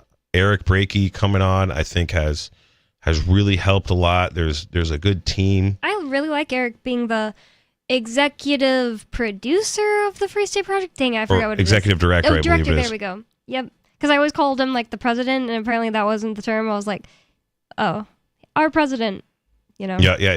He's just an all around good dude, and he's easy to get along with. He's really level headed. I agree. He doesn't get offended. You know, but he was also a senator in Maine for a while, and a libertarian. So he developed some thick skin. So yeah, he's the reason that Maine had was it constitutional carry?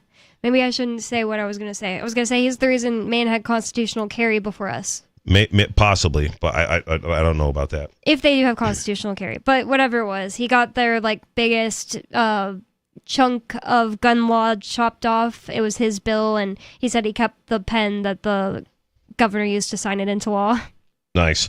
Yeah, New Hampshire's more constitutional carry than Maine. Maine's got a lot of like you can open and concealed carry without a permit, but you can't go into establishments that sell alcohol. You can't. There's all kinds of. There's a whole bunch of like regulations and restrictions with essentially carrying in certain areas. There's a bunch of essentially gun-free zones. Wow. And that's where like the shootings in Maine. That one shooting was in a bowling alley. Oh yeah, bowling alley. And you can't have guns in the bowling alley because alcohol. Because of the alcohols, yeah, and so and any restaurant that serves alcohol and. So yeah, it's not really. It's highly restrictive, not like New Hampshire where you can go right in a state house with your pistol on your side. Yep. And no one's gonna stop you. They might have done it before us, but we did it better. So. Right. Glad that we have Eric Brakey here in New Hampshire now, and that he's with the Free State Project. I think he's doing a really good job. I think so too. I mean, I've heard him interact with other people, and it just seems like he wants to welcome every aspect of libertarianism to New Hampshire he can. Yeah, he literally said he didn't want to be on the bad side or like act like he was against Alt Expo, which always is a thing that goes on parallel to Liberty Forum and PorcFest, and it's run by some of the even more fringe than the already fringe Free Staters, the people that just don't want to just continually talk about in the system or in the system activism, running for office. So this guy, Jack Schimmick, he created his own little speech event conference called Alt Expo. It's like a sideshow to Liberty Forum or PorcFest.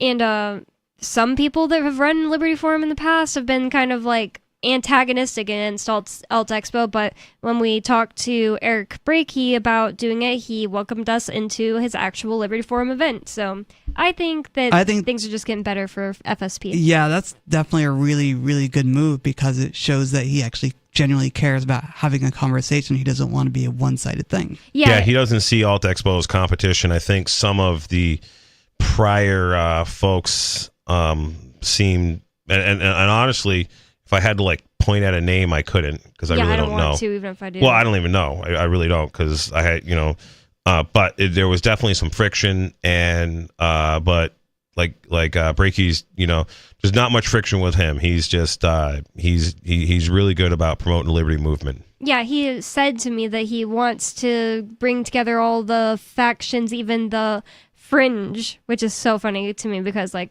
Free Staters are by definition fringe of the rest of the country and the world. We really are. Yeah. So if you're fringe of the Free Staters, you're pretty freaking fringe. Well, I don't know how much more there is to say about Trump's going to be coming compiling profiles on Americans and keeping data about you. The thing about it that was really surprising when we got into the article was like, it's all from data that the government already has. So I mean, the government already has this data, you know? Yeah. And the thing is, too, is I wouldn't really be too worried about this per se. I'd be more concerned about the data that Google has.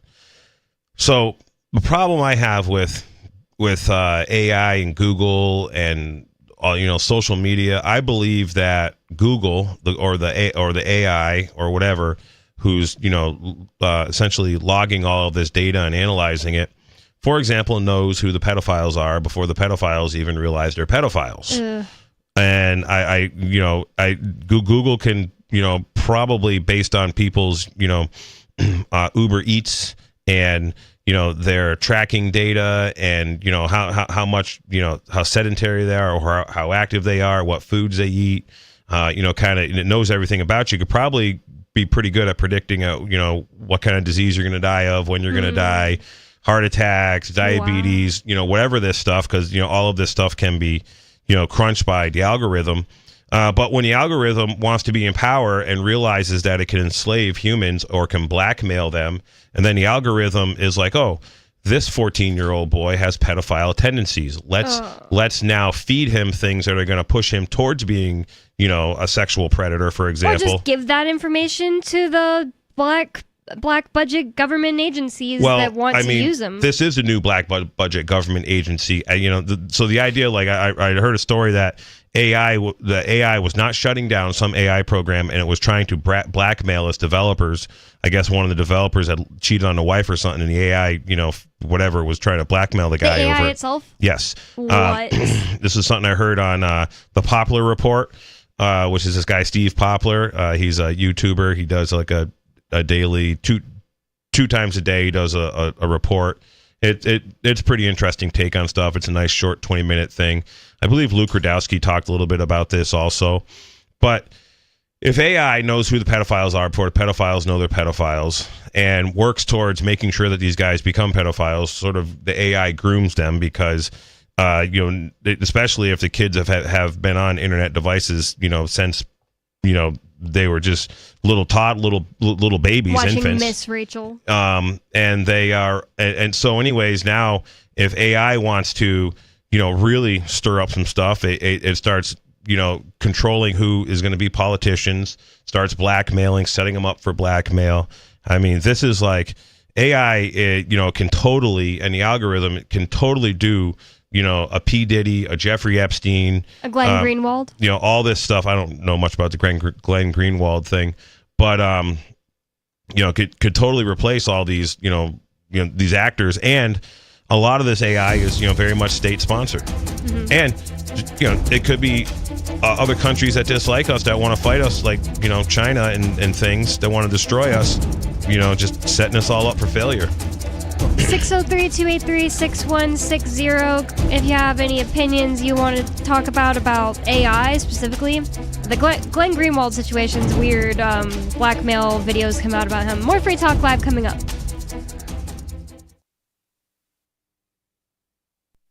On Free Talk Live, we're bringing people to the ideas of liberty every day. From wrestling superstars like Glenn Jacobs. You guys really are having an impact, I believe. Like I said, a lot of where I am now is due to listening to Free Talk Live. You changed my mind on some very important issues years ago. To random people tuning in on the radio. I was kind of stuck in the left-right paradigm. I heard your show by chance on a Saturday night. From there, I went on, joined the Free State Project, and become an amplifier. So, I mean, that's really the reason why I amp is because I know that if it wasn't for you guys being on as many stations as you are, I never would have found the ideas of liberty. You can help more people hear the message of liberty by joining Free Talk Live's AMPS program on Patreon for as little as $5 a month. And you'll get access to special perks. Visit amps.freetalklive.com, amps.freetalklive.com. From Feature Story News in London, I'm Ollie Barrett. Hamas officials are signalling they will reject the White House's latest plan for a ceasefire deal in Gaza. The US says Israel's accepted the proposal, which includes a 60-day pause in fighting and the release of more hostages and prisoners. Hamas believes the plan doesn't satisfy core demands such as an end to the war. Military analyst Major Andrew Fox says long-term solutions to the crisis look elusive. There's a huge amount of clear blue water between the two negotiating sides at the moment. Bottom line is Hamas wants to survive. That is a win for them in this war. The conditions that Israel is demanding are that Hamas removes itself from power and releases all their hostages, where the hostages are the only thing ensuring Hamas's survival. So we're in this wicked loop. US President Donald Trump's global tariffs have been temporarily reinstated after a federal appeals court agreed to pause a ruling halting the import taxes while it considers the White House's appeal. The Trump administration has threatened to go to the Supreme Court if it was unable to block the trade court's ruling that said the president exceeded his authority in imposing the tariffs. Kate Fisher reports from Washington. Another roller coaster 24 hours in the global trade war instigated by US President Donald Trump. On Wednesday, the Court of International Trade ruled that President Trump didn't have the power to impose the sweeping tariffs he announced on so-called Liberation Day, meaning his plans to impose a baseline 10% tariff on all nations, as well as higher levies on certain countries, were blocked. The Trump administration immediately lodged an appeal with the Federal Appeals Court, and on Thursday, it paused the ruling made by the Trade Court, temporarily reinstating the tariffs. US Defense Secretary Pete Hegseth is set to make his debut at a key Asian defense forum, while China's Defense Minister Dong Jun will skip it. A delegation from the People's Liberation Army National Defense University will attend the Shangri-La Dialogue in Singapore. Laura Westbrook reports from Hong Kong. In previous years, China has sent its defense minister to the high-profile summit. Last year, there was a bilateral meeting between Dong Jun and then US Defense Secretary Lloyd Austin. However, US-China military ties have worsened in recent months, with working-level military dialogue channels established during the Biden administration suspended since US President Donald Trump took office. Some analysts say with the absence of China's defense minister, that presents the US with an opportunity, and Hegseth is set to make his first remarks on his vision for US defense policy in the Indo-Pacific. Polls suggest Poland's presidential election on Sunday is running neck and neck. Warsaw's Liberal Mayor Rafał Trzaskowski and Conservative Karol Nawrocki are contesting the role which has significant power to veto legislation. From bureaus worldwide, this is FSN. Our Matrix server is about as free as internet chat can be. Join the existing rooms or create your own at chat.freetalklive.com.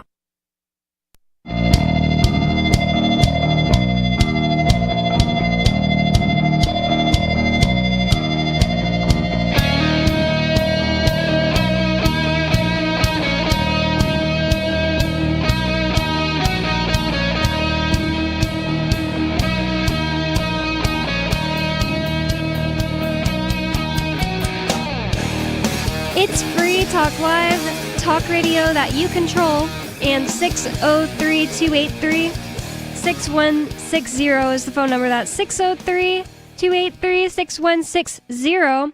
And I'd like to thank Jack for being an amplifier with us here at Free Talk Live. That means that Jack went to amps.freetalklive.com and signed up to support the show. AMPS stands for Advertise, Market, Promote, and Support. Thanks to Jack and everyone who supports us. And again, that's amps.freetalklive.com if you'd like to check out the perks and benefits of becoming an amplifier. So thank you again to Jack. We appreciate everybody who's an amplifier with us. And with you on Free Talk Live tonight, you've got me, Bonnie. Riley. And Jay Noon. And we have a caller on the line, so I think we should just go right to the calls. It is an open phones show, and that's the point of Free Talk Live. For people to call 603-283-6160. That's 603-283-6160. And I forgot to screen this call, so unscreened caller, you're on Free Talk Live. What's on your mind? Hey, quick. Someone tell Roger Ver about the Freedom Law School. I'm sure Paymon can get him acquitted of all charges. It'd be interesting if he tried some kind of unconventional thing, but he already hired lawyers. Yep. Yeah, that's a really good idea, Skeeter. Yeah, anything. Freedom Law School, destinationsfreedom.org, lawful tax avoidance. Any of these things would help. David Champion, too. He's a good sovereign citizen. I don't know who that Have you ever looked at the tax code? Have you ever looked at the tax code? It's right there. The term includes and including, when used in a definition contained in this title, shall not be deemed to exclude other things otherwise within the meaning of the term defined. I don't want to talk about this because it's so dumb. It's so pointless because I am not one of those people that went out and said that I figured the thing out. I just don't file. And I don't do a job that requires me to file. And if you want to argue tiny little pieces of the tax code with Bear Arms is the person you have this conversation with about the word includes, then you can do that on a day when he's on. It's really boring, really bad radio. But it's like, imagine if I was like an engineer and I just started to try to be like, oh, Jay, you don't know about this one little piece of this stuff that like only engineers know about. You're just so dominant. And you're just like, nope, never read about that. And I was just like, yeah, you don't know about this thing. That's the same thing. You see what I'm saying? Like, it's like, just because somebody didn't read this one little thing that you read, that doesn't mean the next person is dumb. It means it's like not a thing that we're interested in reading or whatever. And we just gave you 3 different websites you can go to. We're not asking our listeners to just take my word for some specific thing. Yeah, test it out. Go see what it does. It's so dumb. It's so dumb. Like, I'm sure there's plenty of subjects that I know about that Skeeter doesn't know about. And if I was just like, oh yeah, well, guess what? Do you know this thing? No. Haha. Every time you call, it'd be pointless. It's like pointless conversation. It's something super stupid, low IQ people do. The purpose of Skeeter's call is to distract, discredit. It's not nothing productive. And when Bear Arms was on, Bear Arms did actually argue it with them, and he just didn't listen to him. So there's really no point. And it's just like, if you want to call in and waste your calls like that, well, you only get one topic a night. So call another night, Skeeter. So other news on the internet for us to talk about tonight. Something I really wanted to talk about, Jay, with, if I can pull it up here, is this Wall Street Journal article talking about how humans evolved to like likes. It says, the thumbs up icon became the most used feature on social media by tapping into our deepest psychological instincts. And I doubt it has anything to do with the literal thumbs up icon. Like monkeys probably didn't use that to each other. If we came from monkeys, I don't really have a strong opinion on that. It's just showing a picture of a monkey giving a thumbs up for the article. It's a cartoon. Says, statistically speaking, you've probably already pressed a like button several times today. I literally have, so absolutely true. If you're under 20 years old, even more. Oh, okay. So people have done it more than several times today if they're under 20 years old. I wonder why it's easy to press the like button. I wonder what it gives the person pressing the like button. Does it give them a sense of, oh, I'm going to tell this person that I like their content or like them? One thing I always think of when I'm pressing a like button is like, I am like giving this idea, that on Twitter especially, I'm giving this idea, this thought, a vote of confidence. Like, oh, I agree, and I want people to see this number go up so you see what I'm saying? Like if somebody just posts like, pink is the best color objectively, and I'm like, I like that thought, I'm going to like it, not just because I like it, because I want others to see that it is well liked. I think about this a lot, actually. Sometimes, somebody writes me something that's a yes or no question, and I thumb it up, and then I also text them yes. And I'm just like, there's a lot of, different psychological things going on with the thumbs up, the like button, or symbol in general. Well, it's become the new dopamine hit. Why don't you just repost something you like rather than just like it? Sometimes I do both. Sometimes it's do I want to put my whole personality on it or put it on my page? Yeah. So the like has become the new dopamine hit. It's essentially like the new heroin, especially for you see these young kids getting on social media, 7, 8, 9 years old, and it's like a kid engineered or kid designed social media.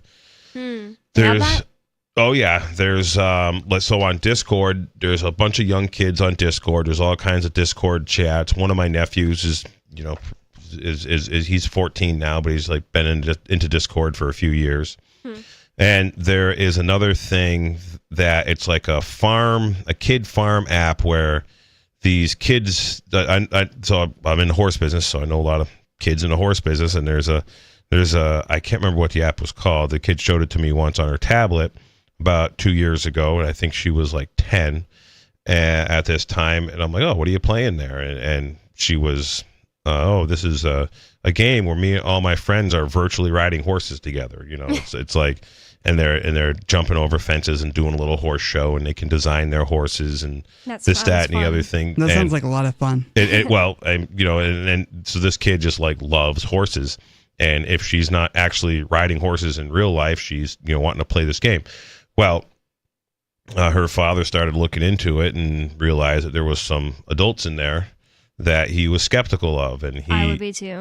And they were sort of, trying to encourage the kids to have sort of private conversations. And oh no, the biggest attraction to horses is girls. Mm-hmm. Like when we had the riding stable, it was quite literally 95% of the kids taking riding lessons were girls.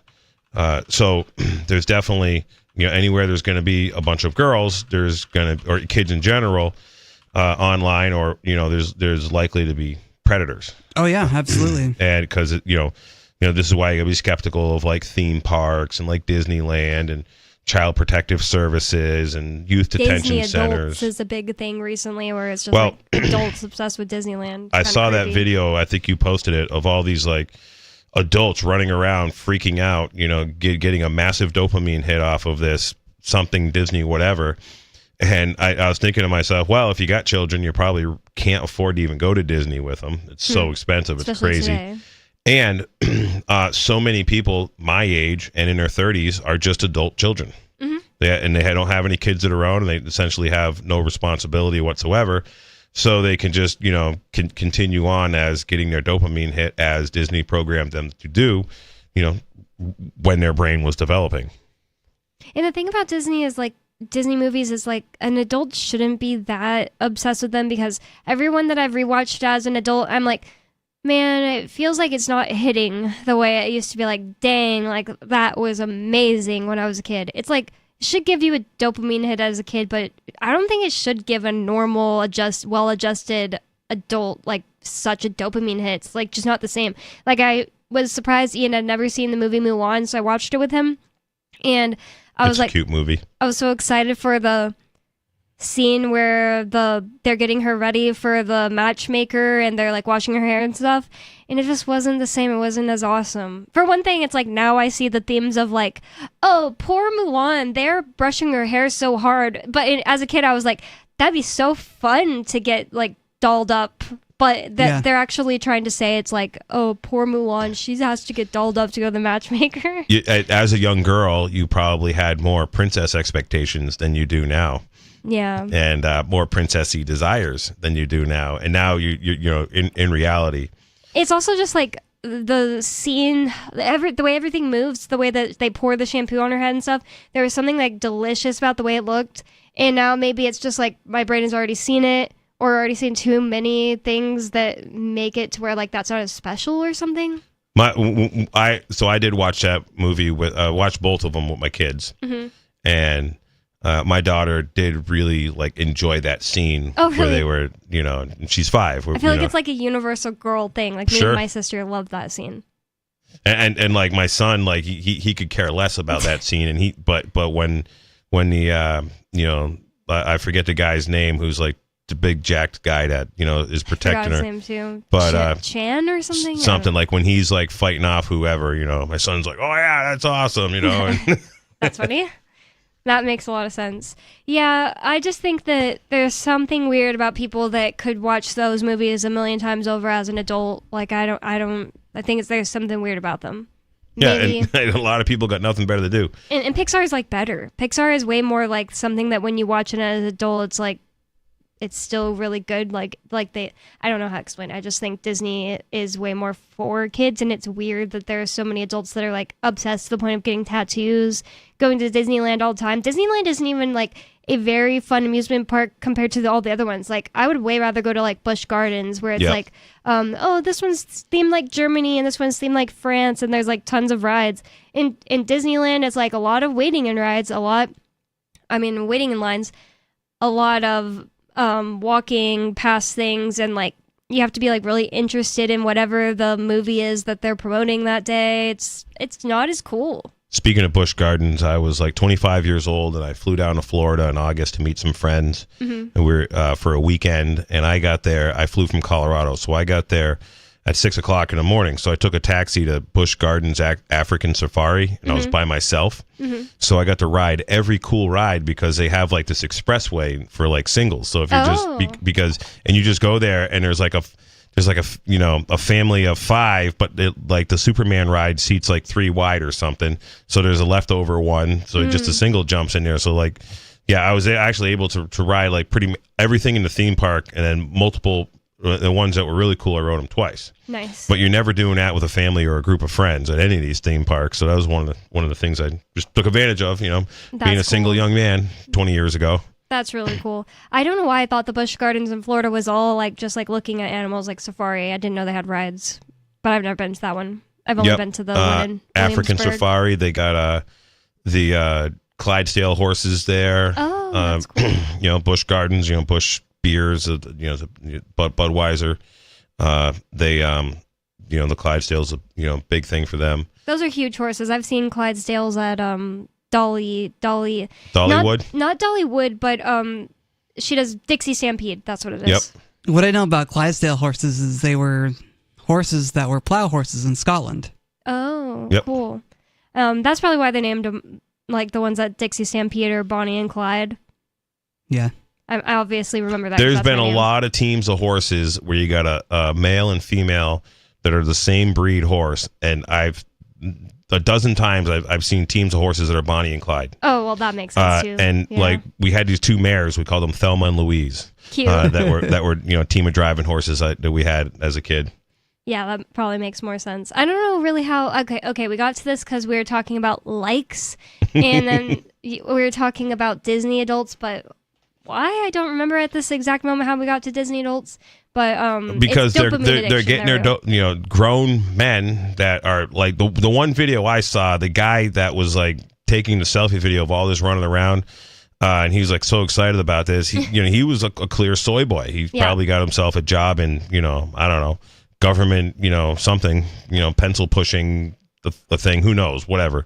I don't know. But he definitely was a soy boy. Yeah.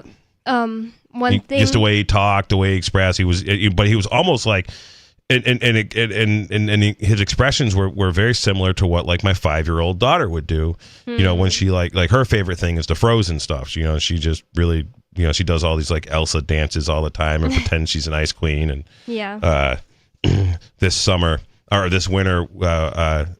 when we got back from Mexico, there was a day where it got really cold, and then it like rained, and then got cold again, so everything was covered in ice. And my daughter's like, "Oh, magical ice powers did this." She's telling the 3-year-old that she did it with her ice powers. Yeah, it was pretty funny. That's so funny. That is definitely everything's covered in ice. Yeah, that's definitely fun when children play and think of magic is real. I loved telling my siblings things that weren't true when I was a kid too, that were younger than me. Like I told Elsbeth and Christian, my little brother and sister, that like I was building fairy houses because I actually saw some, and we need to build them houses, and they believed me, and that was fun. Yep. There's a couple of kids that come over and play one day a week at our house, and the girls were building fairy houses, and my son and the boy who's about the same age, they were just driving Tonka trucks through the mud, and just having a good old time. But it's like so many people act like you have to like force little girls to like pink or to like girly things and boys to like boy things, but from my experience, it's like little boys will just start making guns out of anything. Yep. And little girls love fairies, and like the fact that me and Cypress both like that same scene from Mulan and didn't care about the war parts. Right. Literally, it's not trained at all. Just like innate. So obviously people vary a little bit too. But I'm just saying, like all those shirts that are like, me and my daughter don't like pink. It's like, okay, now you're training her not to like pink. Sure. Just as much. I don't get that. But anyways, yeah, the whole thing with like the Disney adults, there's a website, or not a website, a Twitter channel called Consumers. It's like with OO instead of a U. I guess that's just like a way to make fun of things with internet slang, is like spell it wrong. Yep. And there are all these people, especially like grown men, who definitely fit the profile of Soy Boy, and they're showing off like something they bought. They're like always making this face, like making an O with their mouth, and like they'd be like whoa or something, and showing off the stuff they bought. And that's the exact type of person that would like spend their money like every day off that they have at Disney World. Exact same type of person, Soy Boy type of person. And usually the thing they're buying is just something totally worthless, like a Funko Pop doll. Just like, if that makes you happy, it makes you happy, but... Beanie Babies from the 90s that are buying for big bucks on eBay. Whoa. Wow, that's crazy. Funko Pops kind of seem to be like the new Beanie Babies in a way. So, this says that, statistically speaking, you've probably already pressed the like button several times today, and if you're under 20 years old, even more times than several. Perhaps you recently posted on Instagram or Facebook, or have been eagerly checking as the like count rises on your phone. I definitely do that. Like, it's just like a human thing, like kind of something we're talking about today. Like, why do humans do little things that they do? I'm always seeing like, oh, I want to see who liked this. And then I'm like, nice, so-and-so person I know liked it. Like, why? You get some gratification from it. Yeah, it's like a social drive, I guess, because it's like, there's not like a town center where you can walk into town center and say your thoughts to people. It's Twitter. And what that like button's really for is for programming the AI to know what you like. And so now what's going on is the like button is almost not really necessary, but it's still there to feed the desires of the people seeking the likes, because the algorithm with the camera that is so your cameras are always on your device. And see how my phone has got this little window thing. Cool. He can cover it up. Yeah, and so I can cover the camera, that camera, the other camera. I mean, it's there, but so the camera, and it's a de-Googled phone. That's another thing too, is not using Google platforms, not using Google stuff, staying off of, which is a pain in the butt. Every time you need to update an app, you got to go like directly to the actual app website. Can't just use a Google store. Yeah. Or otherwise Google just starts, tracking everything. Mm-hmm. But the algorithm is learning how to manipulate you by you selecting the likes, and now it is learning very well how to manipulate us by seeing what our reaction is on our face. Is constantly reading our facial reaction. It knows exactly what line that we're looking at on the phone. If you're like reading a line of text on your cell phone, and say it was your entire window of your cell phone is full of text, just the camera knows where your eyes are focused at by looking at where your eyes are going on the phone and where it goes to first, and your reactions and all that stuff. So this is all just about programming the algorithm to be a better slave master, as far as I'm concerned. I remember that the companies were threatening to make it to where ads wouldn't, like, say you had to watch a 30-second ad to let your video play. They were threatening to make it to where, like, they would see if your eyes were looking at the screen, and the time that counted towards that 30 seconds would... Luckily, they never did that. I feel like they realized people would, like, totally revolt. I feel like if every ad that ever played on my phone, I had to be looking directly at it, or else it wouldn't go away, I would stop using my phone more than I would just keep watching ads and keeping my freaking eyeballs on it. So YouTube is like really horrible. So I use an app called NewPipe, and NewPipe is like it's a front for YouTube. You can do all the YouTube searches through NewPipe. You can you can subscribe right through NewPipe to people that you want to listen to. I think you can even get notifications. I got all notifications turned off and all that stuff. So NewPipe is an app that I run because a lot of, like, for example, I'm doing a timing belt on our minivan, and I wanted to just watch a video real quick about something on the timing belt, and there's like 30, 40 seconds a minute on YouTube. I go to New Pipe, and I can just watch the video. Mm-hmm. So a couple years Ian ago, used that too. What's that? Ian used that too before he went to jail. Yep. And so what I noticed about YouTube is I would play like some kind of music while I was working, or some kind of put on, something Someone talking to listen, and then I'm working in a shop and the phone's over, just away from me, so it's not getting splattered by like weld or whatever, and then all of a sudden it will go to a commercial, and it will just play commercials forever, and then when I would go over to the phone and look at it, about 30 seconds after I'd start looking at the phone, the little skip icon would pop up. Oh wow, that's crazy. So and then that's where I started using New Pipe, and actually I like Spotify a lot. So I do use Spotify, and Spotify is I'm really liking Spotify. Pretty good. Do you pay for Spotify? I do. Yeah. I pay for Apple Music. I don't know why. It's just like Spotify. It's like too complicated for me or something. So my wife has had a Spotify account for a long time, and she just added a second device, and it's like $3 a month for the second device. So as a couple or a family, Spotify is pretty inexpensive. And listen, so I've been listening to like the David Avocado Wolf podcast, which I'd really recommend if anybody wants to get into health.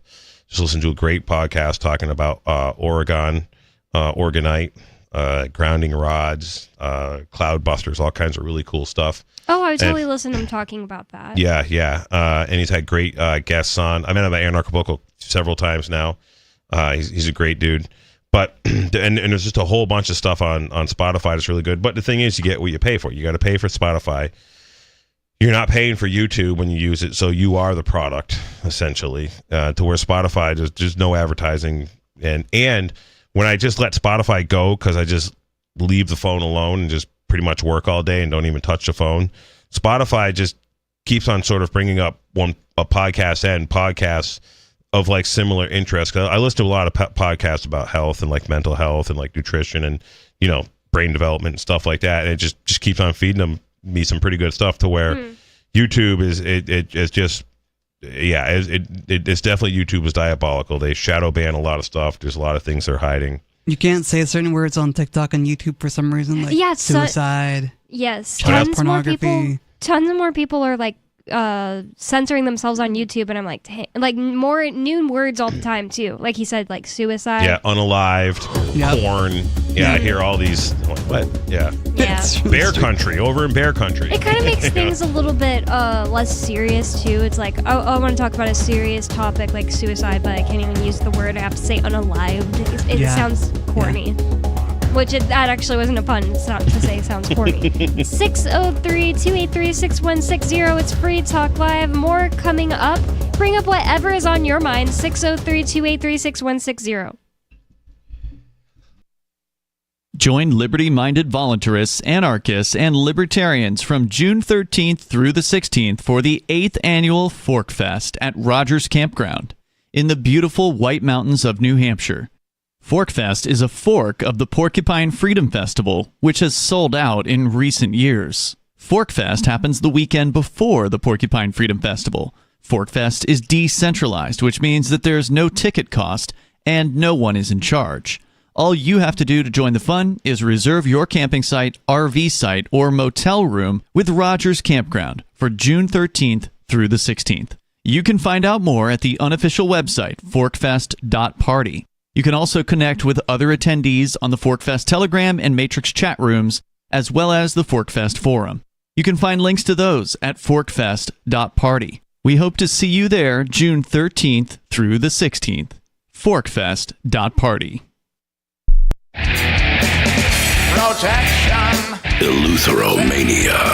The insatiable desire for freedom. Filibuster.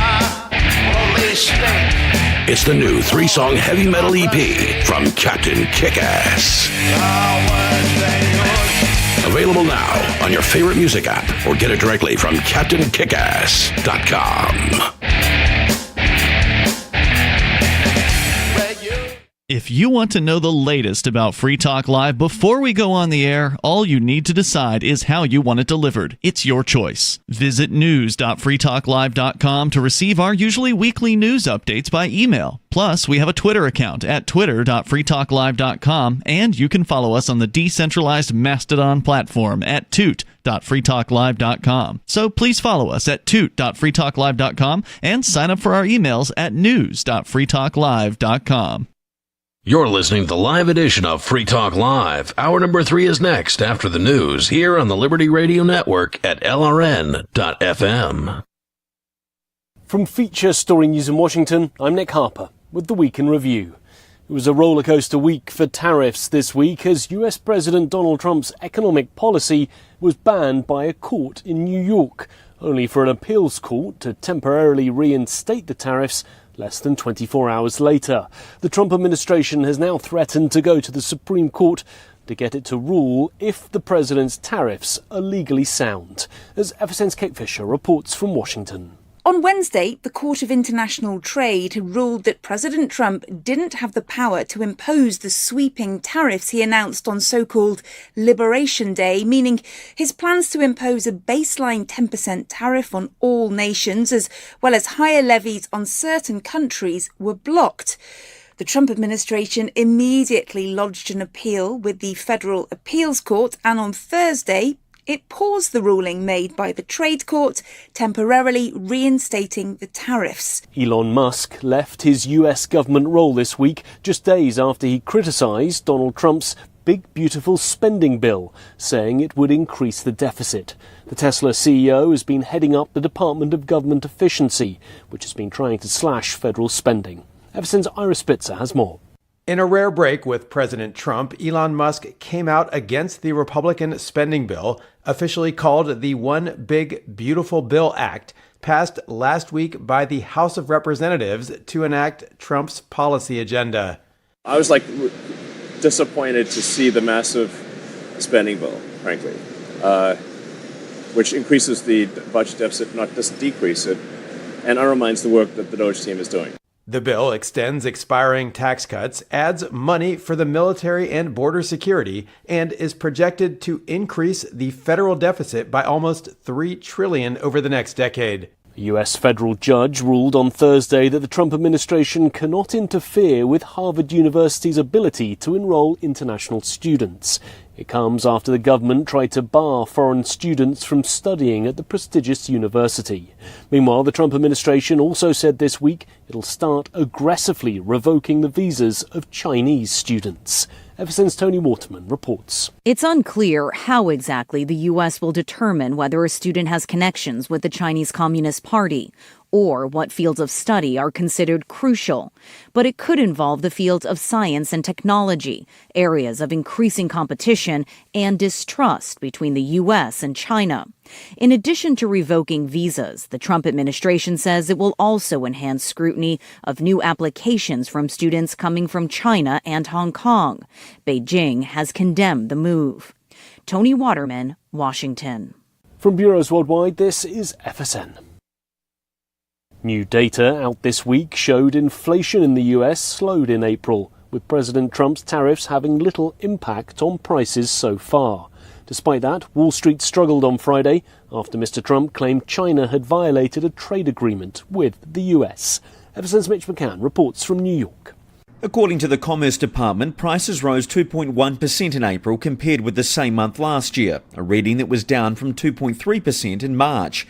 When volatile categories like food and energy are removed from the data, core prices rose 2.5% in April from last year, also less than the 2.7% recorded in March. Spending slowed for the month, increasing by just 0.1% compared to 0.7% the previous month. Declining inflation is at odds with some economists' predictions that inflation would rise rapidly after Donald Trump's tariffs, but that's yet to be seen in the data. Mitch McCann, New York. US Defense Secretary Pete Hegseth travelled to Singapore this week for the Shangri-La Dialogue, a key Asian defence forum, laying out the Trump administration's vision for the Indo-Pacific region at a time of increased tensions with China. Meanwhile, China's defence minister decided to skip the meetings, instead sending a delegation from the People's Liberation Army National Defense University, as Laura Westbrook reports from Hong Kong. In previous years, China has sent its defence minister to the high-profile summit. Last year, there was a bilateral meeting between Dong Jung and then US Defence Secretary Lloyd Austin. However, US-China military ties have worsened in recent months, with working-level military dialogue channels established during the Biden administration suspended since US President Donald Trump took office. Some analysts say with the absence of China's defence minister, that presents the US with an opportunity. Laura Westbrook, Hong Kong. And that was the Week in Review. That's Feature Story News. Nick Harper reporting. The zebra of the plains is perpetually hunted by a myriad of merciless predators. With no purpose other than to feed monsters, the zebra spends its entire life standing around awaiting a violent death. They are nature's ultimate prey. The zebra paces the earth, patiently going through the motions of life, knowing that at any moment it will end in a sudden shock of pain and brutality. With its black and white stripes serving as an ostentatious beacon to any nearby predators, the zebra whiles away its time before gruesome elimination. Zebra wait on the pantry shelf that is the African plain before something finds it and, at last, remembers to eat it. This is the Onion News Network. You can stick it to the man and big tech. Join our FTL social mastodon at social.freetalklive.com.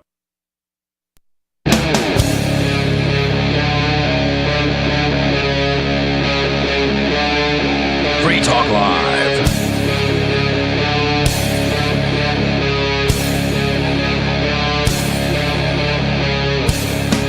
It's Free Talk Live, talk radio that you control, and the number is 603-283-6160. We actually have multiple people on the lines with interesting topics they want to talk about.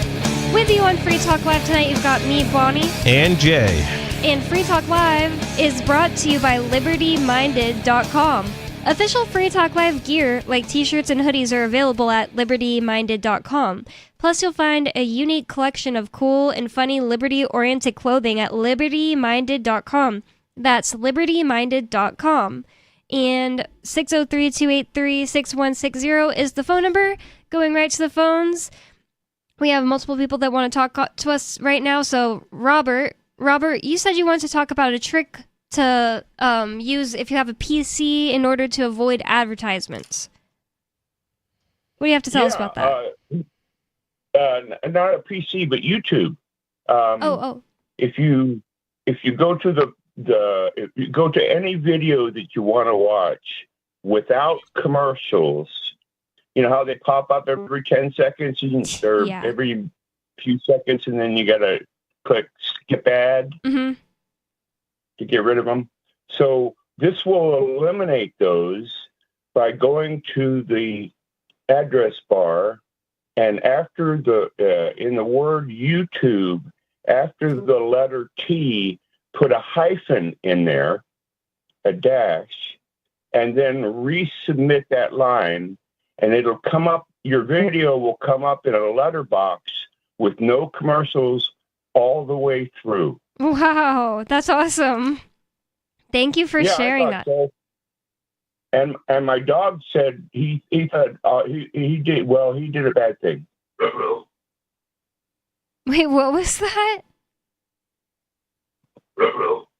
Uh-oh. Is that your dog saying ruh-roh? So I was trying to just do this on my phone in the browser for YouTube, and I click on it, and I can't just add something to the to that URL. Like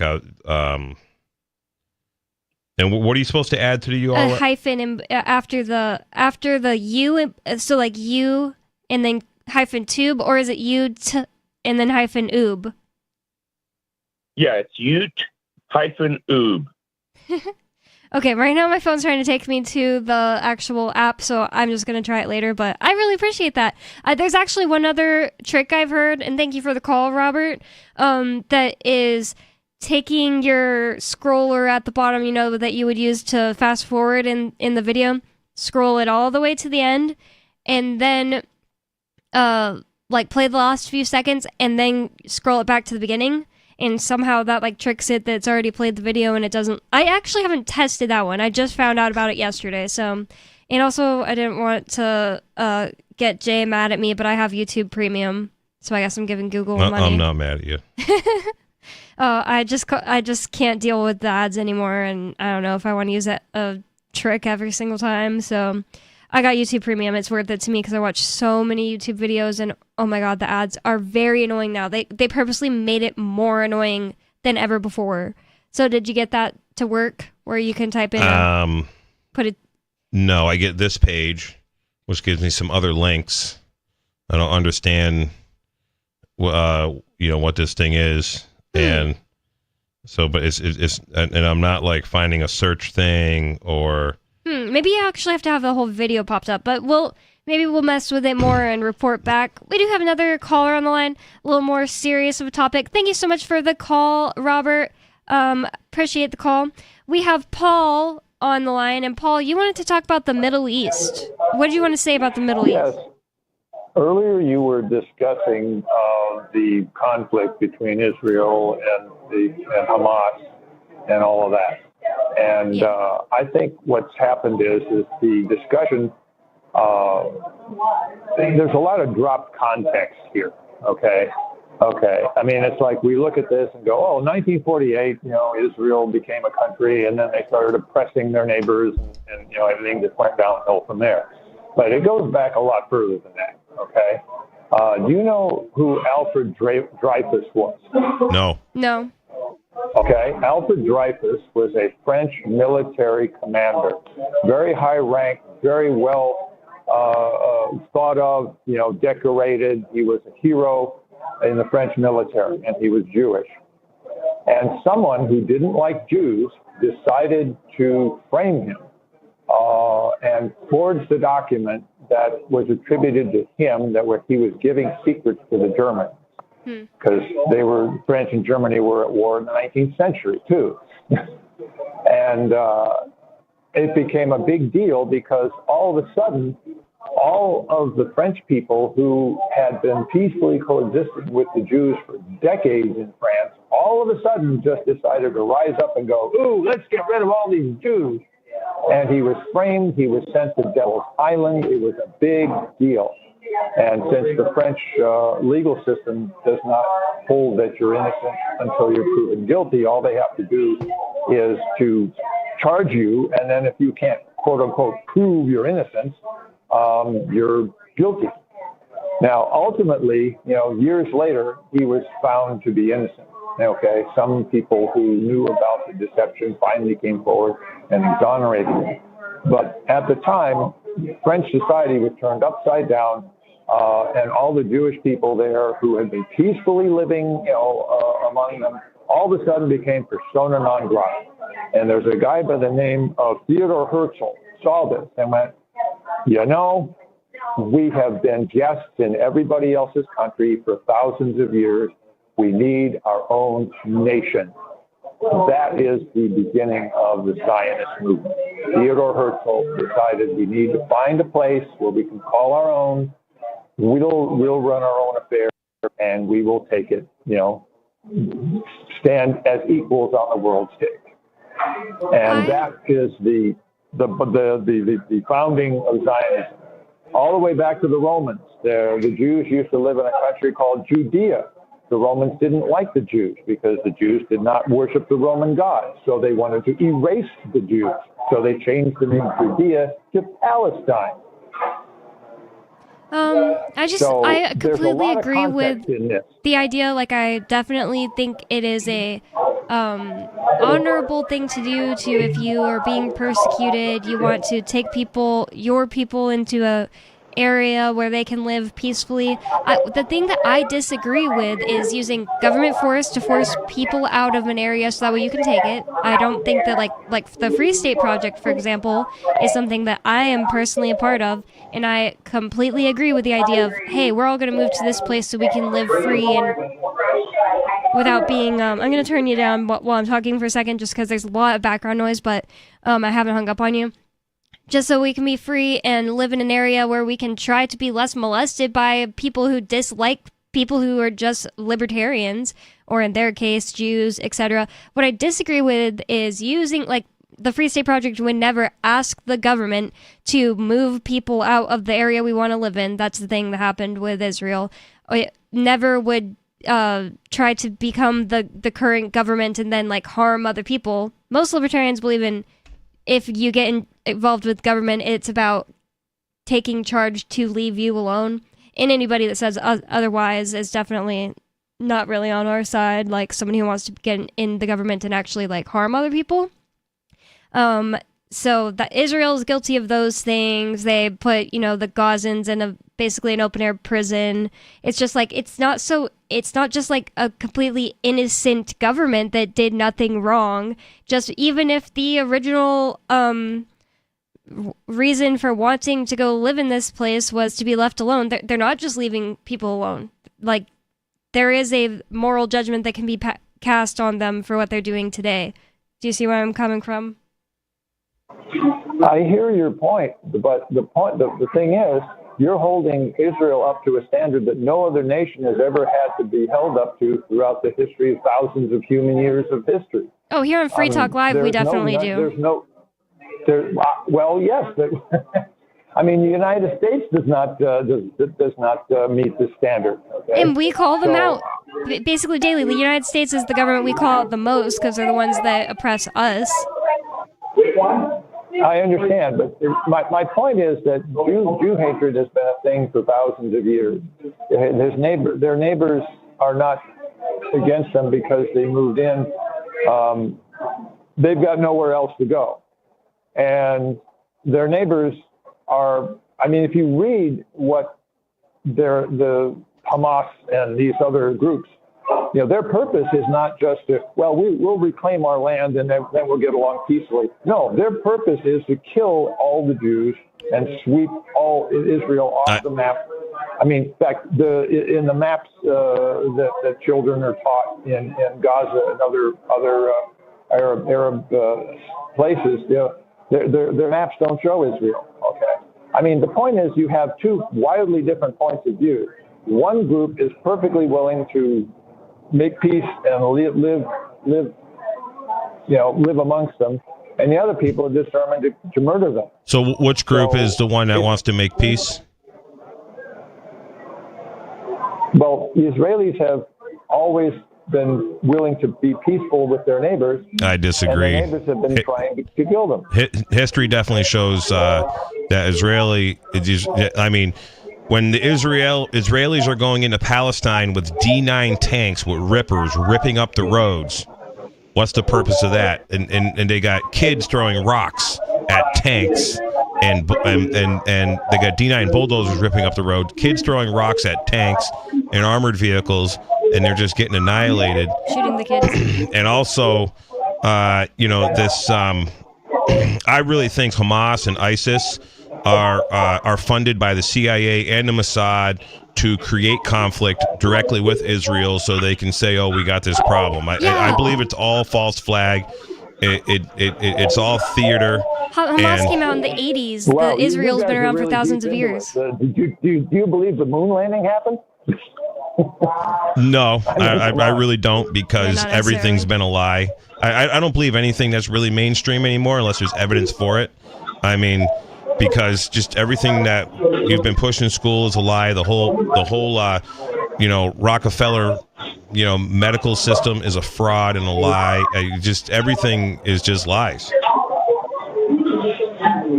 Well, I agree that the government, people in power do have a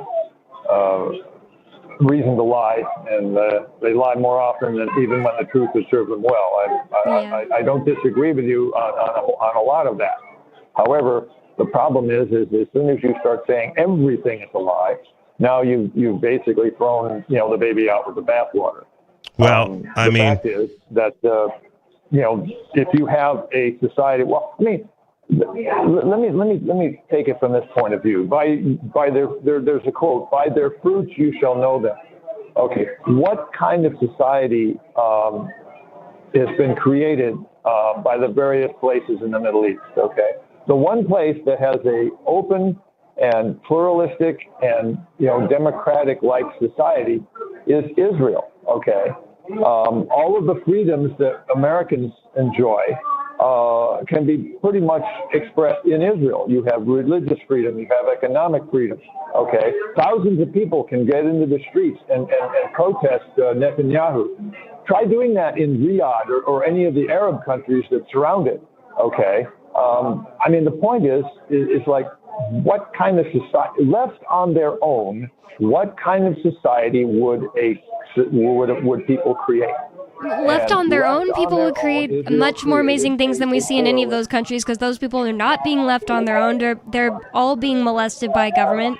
In fact, if the Israelis were left on their own, they'd be probably doing an awful lot better than with this psychopathic government they're under. I believe that most Israelis probably are against the genocide. So that's what I hear a lot of time. I know that there are Israelis who would rather not be getting the support from foreign governments, provided that their neighbors were also not getting support from foreign governments. I agree with you. It's let's you and him fight is a real problem. It's the same banking cartels that fund both sides of all these conflicts, and they happen to be U.S./London banking cartels funding both sides of this conflict, creating the Muslim extremists, creating the problems. And let's not forget, Palestine is quite literally something like 50 to 60% children under 18 years of age, and they're just murdering them left and right. And I believe it's an intentional conflict zone. They want the conflict to keep the military-industrial complex flowing. And as soon as anyone, any media personality, any congressman, anybody of any significance start talking about defunding Israel, stopping with the foreign aid, they get totally trashed by the media and the state, because war is the lifeblood of the state. And war has actually become a tremendous moneymaker for the media. The hype over war with the media does really well historically when there's wars and conflicts, and there's so much spin on it, and it's just massive corruption all the way around. There should be no foreign aid, and if people were left to just do things on their own without any government interference or government, threats of violence, we would have peaceful, polite, well-armed societies that would be voluntarist. And as soon as too many people got too powerful, the well-armed society could take that power away. I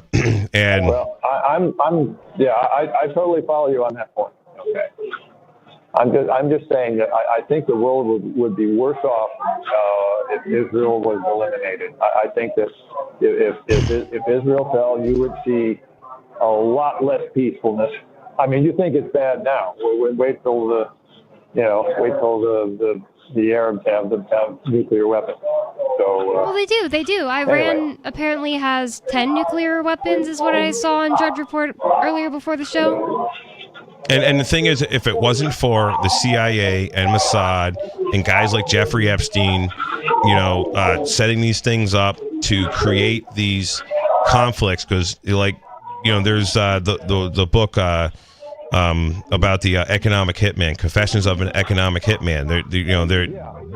These elements are happening all over the place, and Israel. There was people on that land before that was the country of Israel, and these people basically got all removed off their land. Some of them were considering themselves Jewish. It's not like it was just a bunch of people lived together in that area that didn't all consider themselves Palestinian or just Jewish or anything like that, and they lived peacefully together. Yeah, and until the military-industrial complex started getting involved. And another thing I want to add here is I have many, many, many friends that identify as Jewish. They practice a Jewish faith, or they're I was raised in a Jewish household.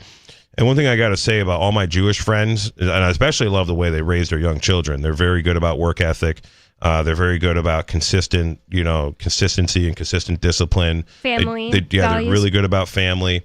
Growing up, everybody that was like that I knew that was of the Jewish faith, like their mothers in Massachusetts, I can remember they like brought them straight to Kmart or Ames was another place, or the hardware store, and got them a job. As soon as the day they turned 14, you're going to work. You have to work. And they always did chores.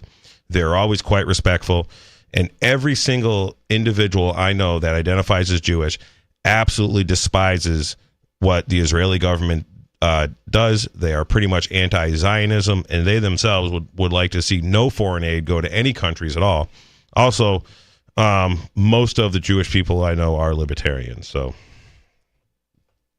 Well, I appreciate the chance to say something on this because it's a lot more complex than the simple bad guy. There's really it's really hard to find good guys in all this. Yeah. I will say something. There's a series of podcasts called Fear and Loathing in the New Jerusalem by a guy named Daryl Cooper. He publishes under the name Martyr Made. And this is one of the first things he published, and it's really a very in-depth look at all this, going back hundreds of years, and it involves the English, the French, it really gets into the background, and everybody's been hard done by over there. So that sounds really interesting. I've always want to learn more about like the history of things like that. Hadn't really looked too deep into the history of Israel. Never heard of the Alfred Dreyfus guy. So, and I really appreciate you having a level-headed conversation with us about it. Some people get really emotional about it, I guess. And yeah, I never mean to make it sound like I'm all pro one side or the other. We've also been accused of sounding pro Israel on this show before too. Like, it's just like we don't believe in war. I don't see any reason there should be people being killed who aren't directly violating somebody else's rights and therefore being killed in self-defense. I don't see any reason for it. And that's not the case ever in war, because you kill people that aren't even involved in initial attacks during war. And thank you so much for the call, Paul. There's just no reason to be spending other people's money on wars that they don't want to be going on as well. That's another aspect of it. Like, the American people are being stolen from to fund the war. Even if you could prove with beyond a shadow of doubt that the world would be better with this war, people being stolen from in order to fund the war will never be more moral. It's still completely immoral. I might have said something a little wrong. It's not that Israel has 10 nuclear bombs. It's that they amassed even more near weapons grade uranium. There we go. I've always thought that Iran, you meant Iran, not Israel, right? When you said sorry. I always thought Iran absolutely needs nuclear bombs. Every country needs to be heavily armed just to deter other countries from screwing them over. I mean, Muammar Gaddafi should have had nuclear weapons, and he probably wouldn't have been assassinated and had a coup take over his country. By the State Department and Hillary Clinton and the CIA, because he was trying to create a gold-backed currency is what he was working on. Same thing, any country in history in my lifetime that has tried to get off the essentially the international banking cartel fiat system and go to some kind of precious metal backed money or real money system has been called a terrorist country. Starting right with, I was 10 years old, and Saddam Hussein, was trying to do a gold thing and was rejecting U.S. dollars for oil, and and then the whole weapons for weapons of mass destruction, which was a lie. Oh yeah, a false flag hoax. Yeah, that's why I'm glad he didn't use us not believing necessarily in the moon landing as some kind of a gotcha and let us have a little conversation about it, because it's like there's been so many times that the government has lied to us that at this point you have to be a lot more skeptical of everything Yeah, that you they can't tell trust you. them. You just can't trust those people. 603-283-6160. More Free Talk Live coming up. Bring up whatever is on your mind. 603-283-6160. More Free Talk Live coming up. We have some good news. The indictments against Ross Ulbricht in the District of Maryland were dismissed with prejudice, meaning they can never be refiled. This is especially good because those indictments contain the only charge ever made that Ross engaged in murder for hire. This was a serious allegation that Ross Ulbricht denies. It was never prosecuted or ruled on by a jury, but was trumpeted by the federal government and the media as if it were proven fact. The Maryland court held these indictments for almost 5 years, poisoning Ross's case and leaving him under a cloud of unproven allegations. As explained in Ross's appeal to the Supreme Court, the fact that the judge used these allegations to give Ross a draconian sentence of double life without parole violated his Sixth Amendment right to a jury trial. Judges are required to issue sentences based on convictions decided by a jury, not unproven allegations never even charged at trial. Although this is a positive development, the dropped indictment will not set Ross free. Now, a presidential pardon is Ross's only hope of freedom. Sign the petition at freeross.org. freeross.org. From Feature Story News in London, I'm Ollie Barrett. Hamas officials are signalling they will reject the White House's latest plan for a ceasefire deal in Gaza. The US says Israel's accepted the proposal, which includes a 60-day pause in fighting and the release of more hostages and prisoners. Hamas believes the plan doesn't satisfy core demands such as an end to the war. Military analyst Major Andrew Fox says long-term solutions to the crisis look elusive. There's a huge amount of clear blue water between the two negotiating sides at the moment. Bottom line is Hamas wants to survive. That is a win for them in this war. The conditions that Israel is demanding are that Hamas removes itself from power and releases all their hostages, where the hostages are the only thing ensuring Hamas's survival. So we're in this wicked loop. US President Donald Trump's global tariffs have been temporarily reinstated after a federal appeals court agreed to pause a ruling halting the import taxes while it considers the White House's appeal. The Trump administration has threatened to go to the Supreme Court if it was unable to block the trade court's ruling that said the president exceeded his authority in imposing the tariffs. Kate Fisher reports from Washington. Another rollercoaster 24 hours in the global trade war instigated by US President Donald Trump. On Wednesday, the Court of International Trade ruled that President Trump didn't have the power to impose the sweeping tariffs he announced on so-called Liberation Day, meaning his plans to impose a baseline 10% tariff on all nations, as well as higher levies on certain countries, were blocked. The Trump administration immediately lodged an appeal with the Federal Appeals Court, and on Thursday, it paused the ruling made by the Trade Court, temporarily reinstating the tariffs. US Defense Secretary Pete Hegseth is set to make his debut at a key Asian defense forum, while China's Defense Minister Dong Jun will skip it. A delegation from the People's Liberation Army National Defense University will attend the Shangri-La Dialogue in Singapore. Laura Westbrook reports from Hong Kong. In previous years, China has sent its defense minister to the high-profile summit.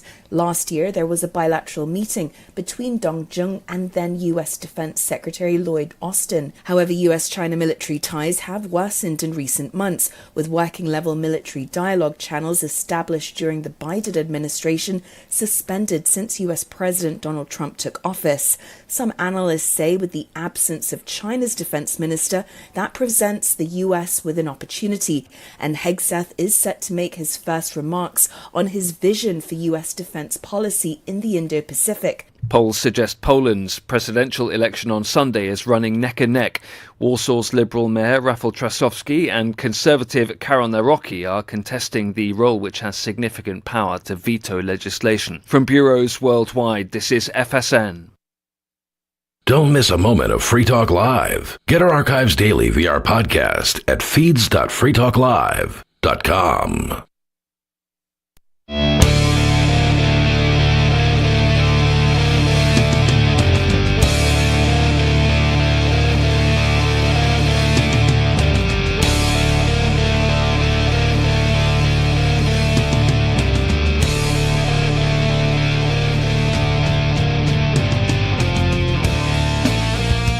It's Free Talk Live, talk radio that you control. 603-283-6160. That's 603-283-6160. And some of you have wanted to support Free Talk Live's mission on a monthly basis, but don't want to support Patreon. Now we have an alternative that also helps our premier streaming platform, Odyssey. Visit video.freetalklive.com and click join at the top of the channel.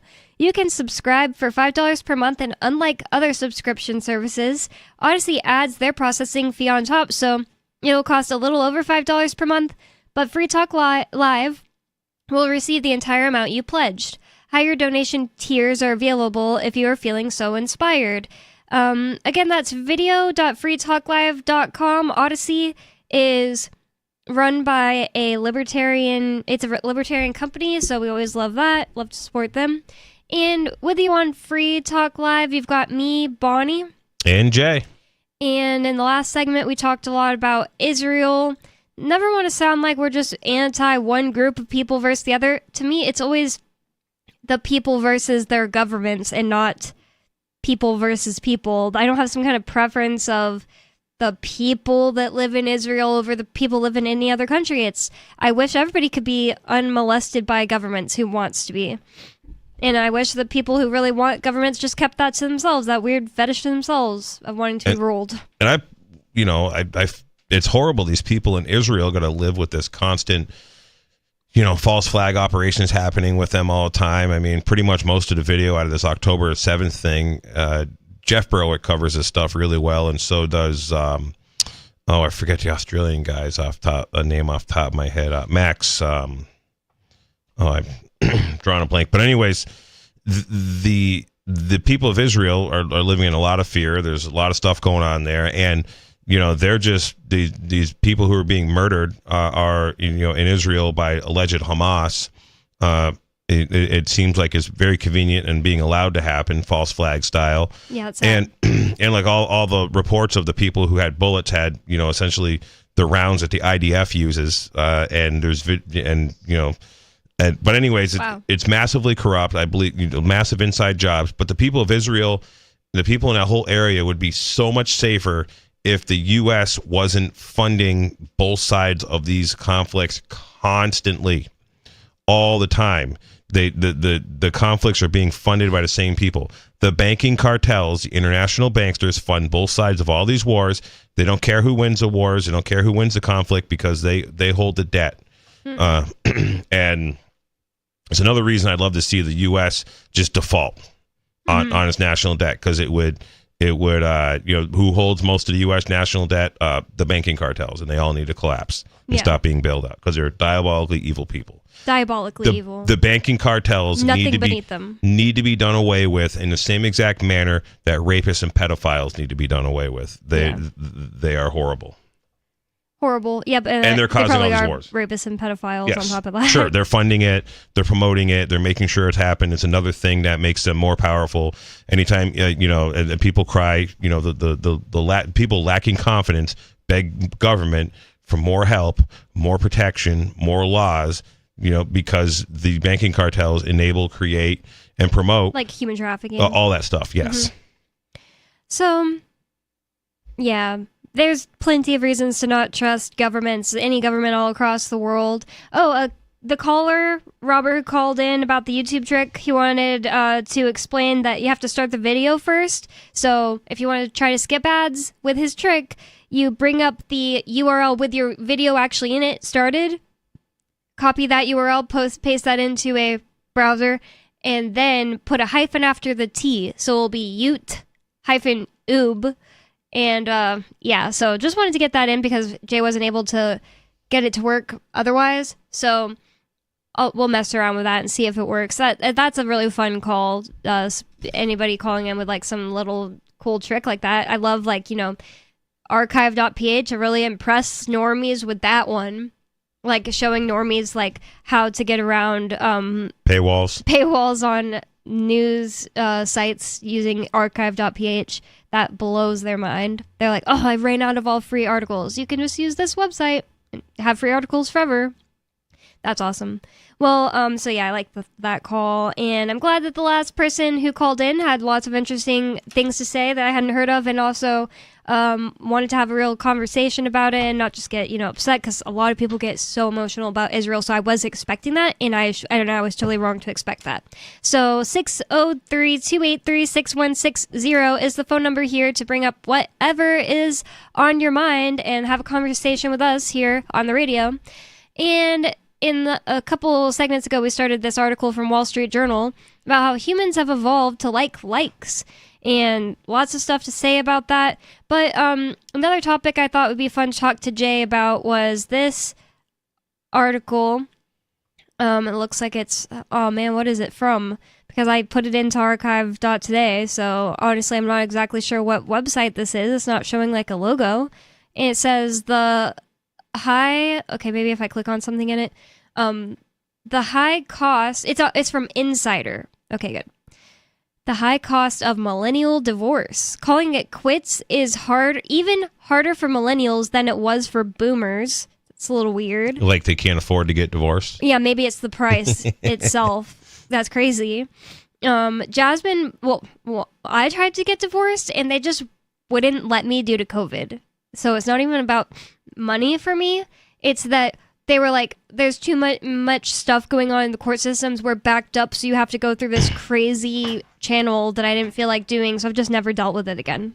Well, divorce attorneys are so expensive. I could definitely think of couples who are looking to hire divorce attorneys, and they can't even, divorce attorneys like, yeah, I need a $5,000, $10,000, $15,000 retainer or whatever it is, and neither one of them have it. Mm-hmm. Yeah.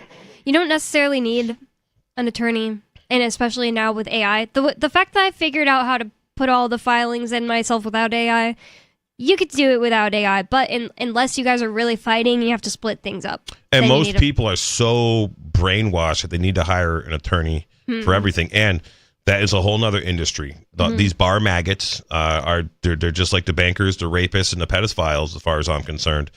They want to enslave everybody, keep everybody enslaved, keep everybody dumb, not understanding how to deal with their things. They cover up for each other constantly. And David Jose, which I believe his name on Twitter is Dave Cares for You, and that's number 4.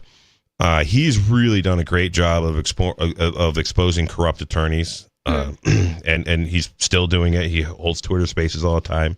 Gives a lot of examples, but yeah. So the attorneys are just making a living off of everyone's incompetence. And the biggest problem with the whole marriage thing is, why are people getting marriage licenses? Yeah, asking. So what you're doing is you're quite literally, it's a jurisdictional trap. You're inviting the state into your relationship by asking them for permission to get married, by filling out their application. You're creating these entities.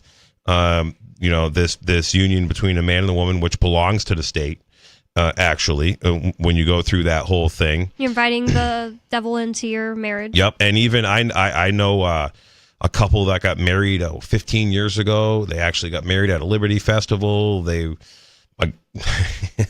former co-host on this particular show years ago commenced the whole wedding or the whole marriage, and he made up, they had their own sort of marriage, certificate or certificate of marriage, whatever it was called. And when it come to getting divorced, the wife went right to probate court. And even though in their own marriage vows, they were like, we're not going to involve the state, this, that, and the other thing. Goodness. The husband didn't fight it. Yeah, he was just being kind of a coward. I'm not going to fight with her. I still love her. He was all, heartbroken and butthurt. So the state was like, real happy to get involved. So like they're you don't even have to be married to a woman and she can divorce you and take your stuff. In California and other states, it's kind of crazy. So yeah, divorce is expensive, but more the thing is it's a sprawling industry. When I was in the hay business, I had 3 women divorce attorneys that I sold hay to, and they were raking it in left over right, and yeah, I bet. And they were representing women, they were representing men. They didn't care. They don't care they that were they're getting like paid. harming the children whenever Nope. they tell the mom or the dad or whoever they're Yep. representing, like, oh, get all this nasty dirt out and make big deals out of this thing and that Because thing in the the court. bigger the deal, the more the controversy, the more Mhm. time, the more fighting. I have known many women, and most of my customers in the hay business were women, and a lot of them were uppity, entitled women that got divorced when they saw the opportunity, and they were married to guys that would never hurt them, and their divorce attorney says directly to them, you need to get a restraining order against your husband, because it is going to look better. Wow. And and I've challenged, I go, you got a restraining order against, so and so? He's a sweetheart. I've known you guys for 20 years. Why would you do that? And like a couple of times women like almost break. One girl totally broke down in tears. She's like, yeah, well, my lawyer pressured me to do it. And, I'm like, this lawyer needs to be reported. And no, the lawyer's helping me. And everybody has so much faith in all these people who are given essentially, government accreditation because they're a doctor, or they're a member of the bar association, or they're a lawyer, or they're a judge, or they're, a professor, or whatever, and these, just because somebody has a driver's license doesn't mean they actually know how to drive. Or are a better driver than the next person. And, but yeah, this divorce is a massive racket. And one of the things that I believe is happening today, so one of the biggest drivers I think of divorce is, well, first off, it's supported. So I actually know of couples that have gotten divorced just because it would work better for taxes. I know of another couple that is together and they have a couple of children, and they didn't get legally married because the husband works basically a black market job. He doesn't do anything illegal. He does, but he's paid alternative currencies, and the wife works like a job where she works part-time, and because she's not married and she has 2 dependents, she gets like a huge check around tax time in the form of a child credit, which might go away, which would be good. Yeah, because wasn't that a COVID time thing? Nope. This is even before. Their kids are young, but this is the child tax credit thing's been happening for a while, from what I understand. Mm-hmm. But it's like $3,500 a kid or something that you get. So I think she said something about getting like $7,000 this spring for the 2 kids. Dang. And which, whatever. But parasitism is parasitism. But if she was married to the guy, she wouldn't get that. Yeah, just weird, stupid rules. And so, anyways, bunch of legal fiction, because like they're still Right. living together and acting Yep. like married people. Yep. And it's part of gaming the system, and so and the incentive should be the other way, but they're not, because the people in power are anti-family, and at least the people who have been in power are anti-family. So the other thing too is what's happening with people who have gotten married during the internet age of online dating is like the people that you find online dating, nothing about them. Nothing about their reputation. 75, 80, 100 years ago, when you married someone generally local, you married somebody that was either like in your church, you went to school with, you knew their family, and so you knew their reputation. You married based on reputation. Reputation doesn't matter anymore. So like, 50 years ago, you weren't going to marry the girl who had your reputation as being the town bicycle. You were going to, marry, look for the girl that had, the reputation of being like decent, raised by a good family, things like that. Not the one that's got daddy issues. And so the same thing for the women. Like they can't, you don't know who a good guy is based on his Tinder profile or his OkCupid profile or anything like that. You know nothing about him. I think it's really important that people look for significant others within, the community, the fraternity, the church. I met my wife at the Porcupine Freedom Festival. Oh, nice. And then I've met her there several times.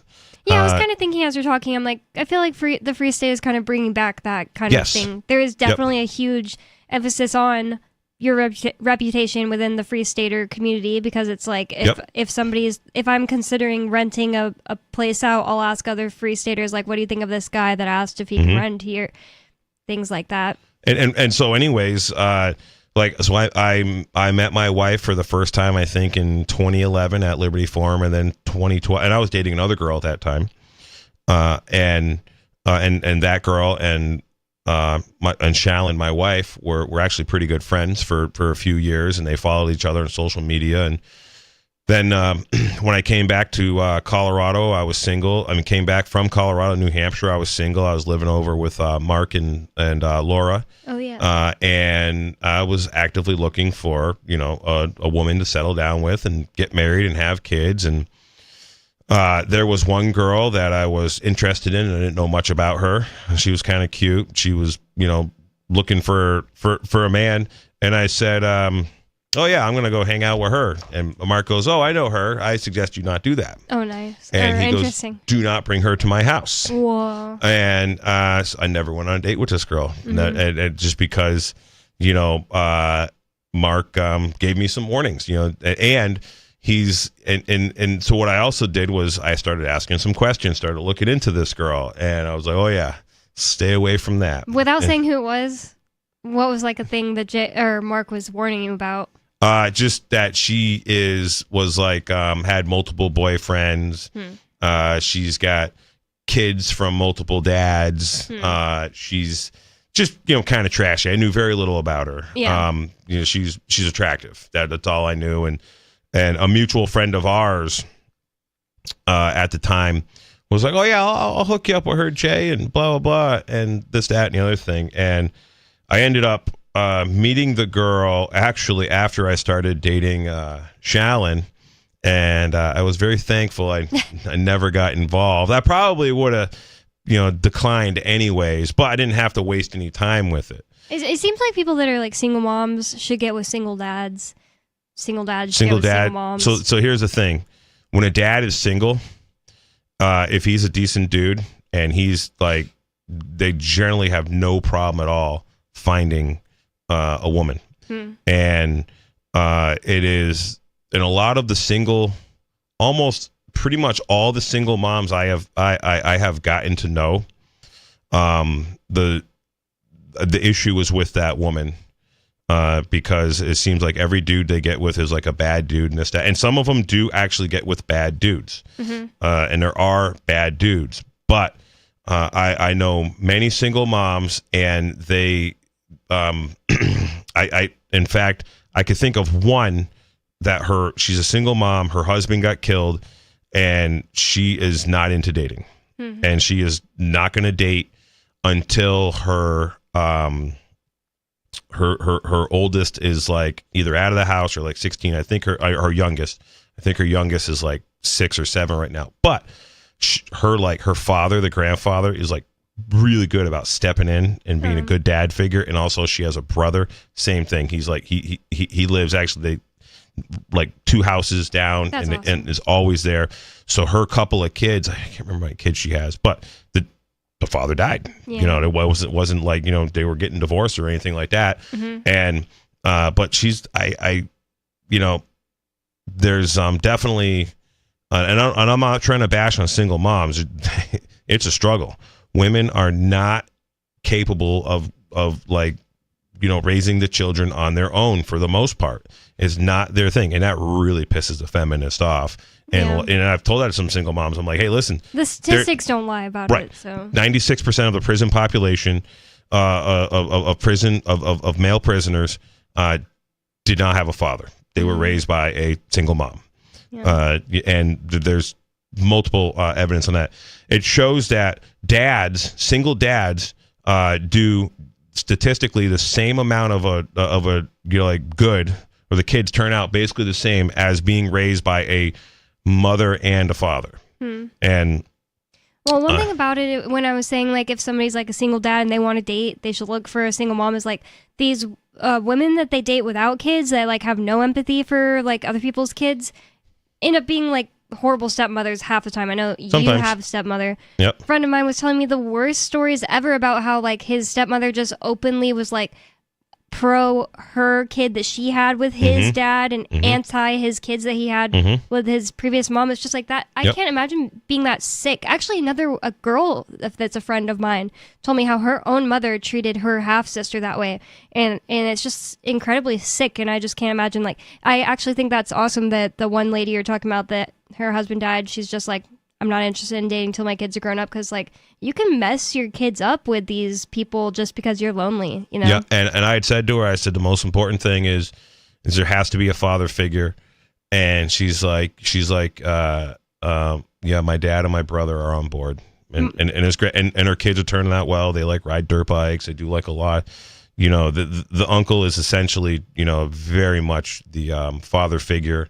And the kids doing pretty good. They're That's so sweet. They're doing good. That's why I just think every time my friends have babies and they have like a second baby, I always tell them, I'm like, your kids will be so grateful to you that you gave them siblings. Like, that's like my number one like thing in my life that I'm like most grateful for, is just the fact I had siblings. Like, everybody's gonna have biological parents, but not everybody has siblings. Mhm. It's literally an insane treasure and blessing and a gift. So like that lady has her brother, and then her brother can help her, and they'll have each other forever. Mhm.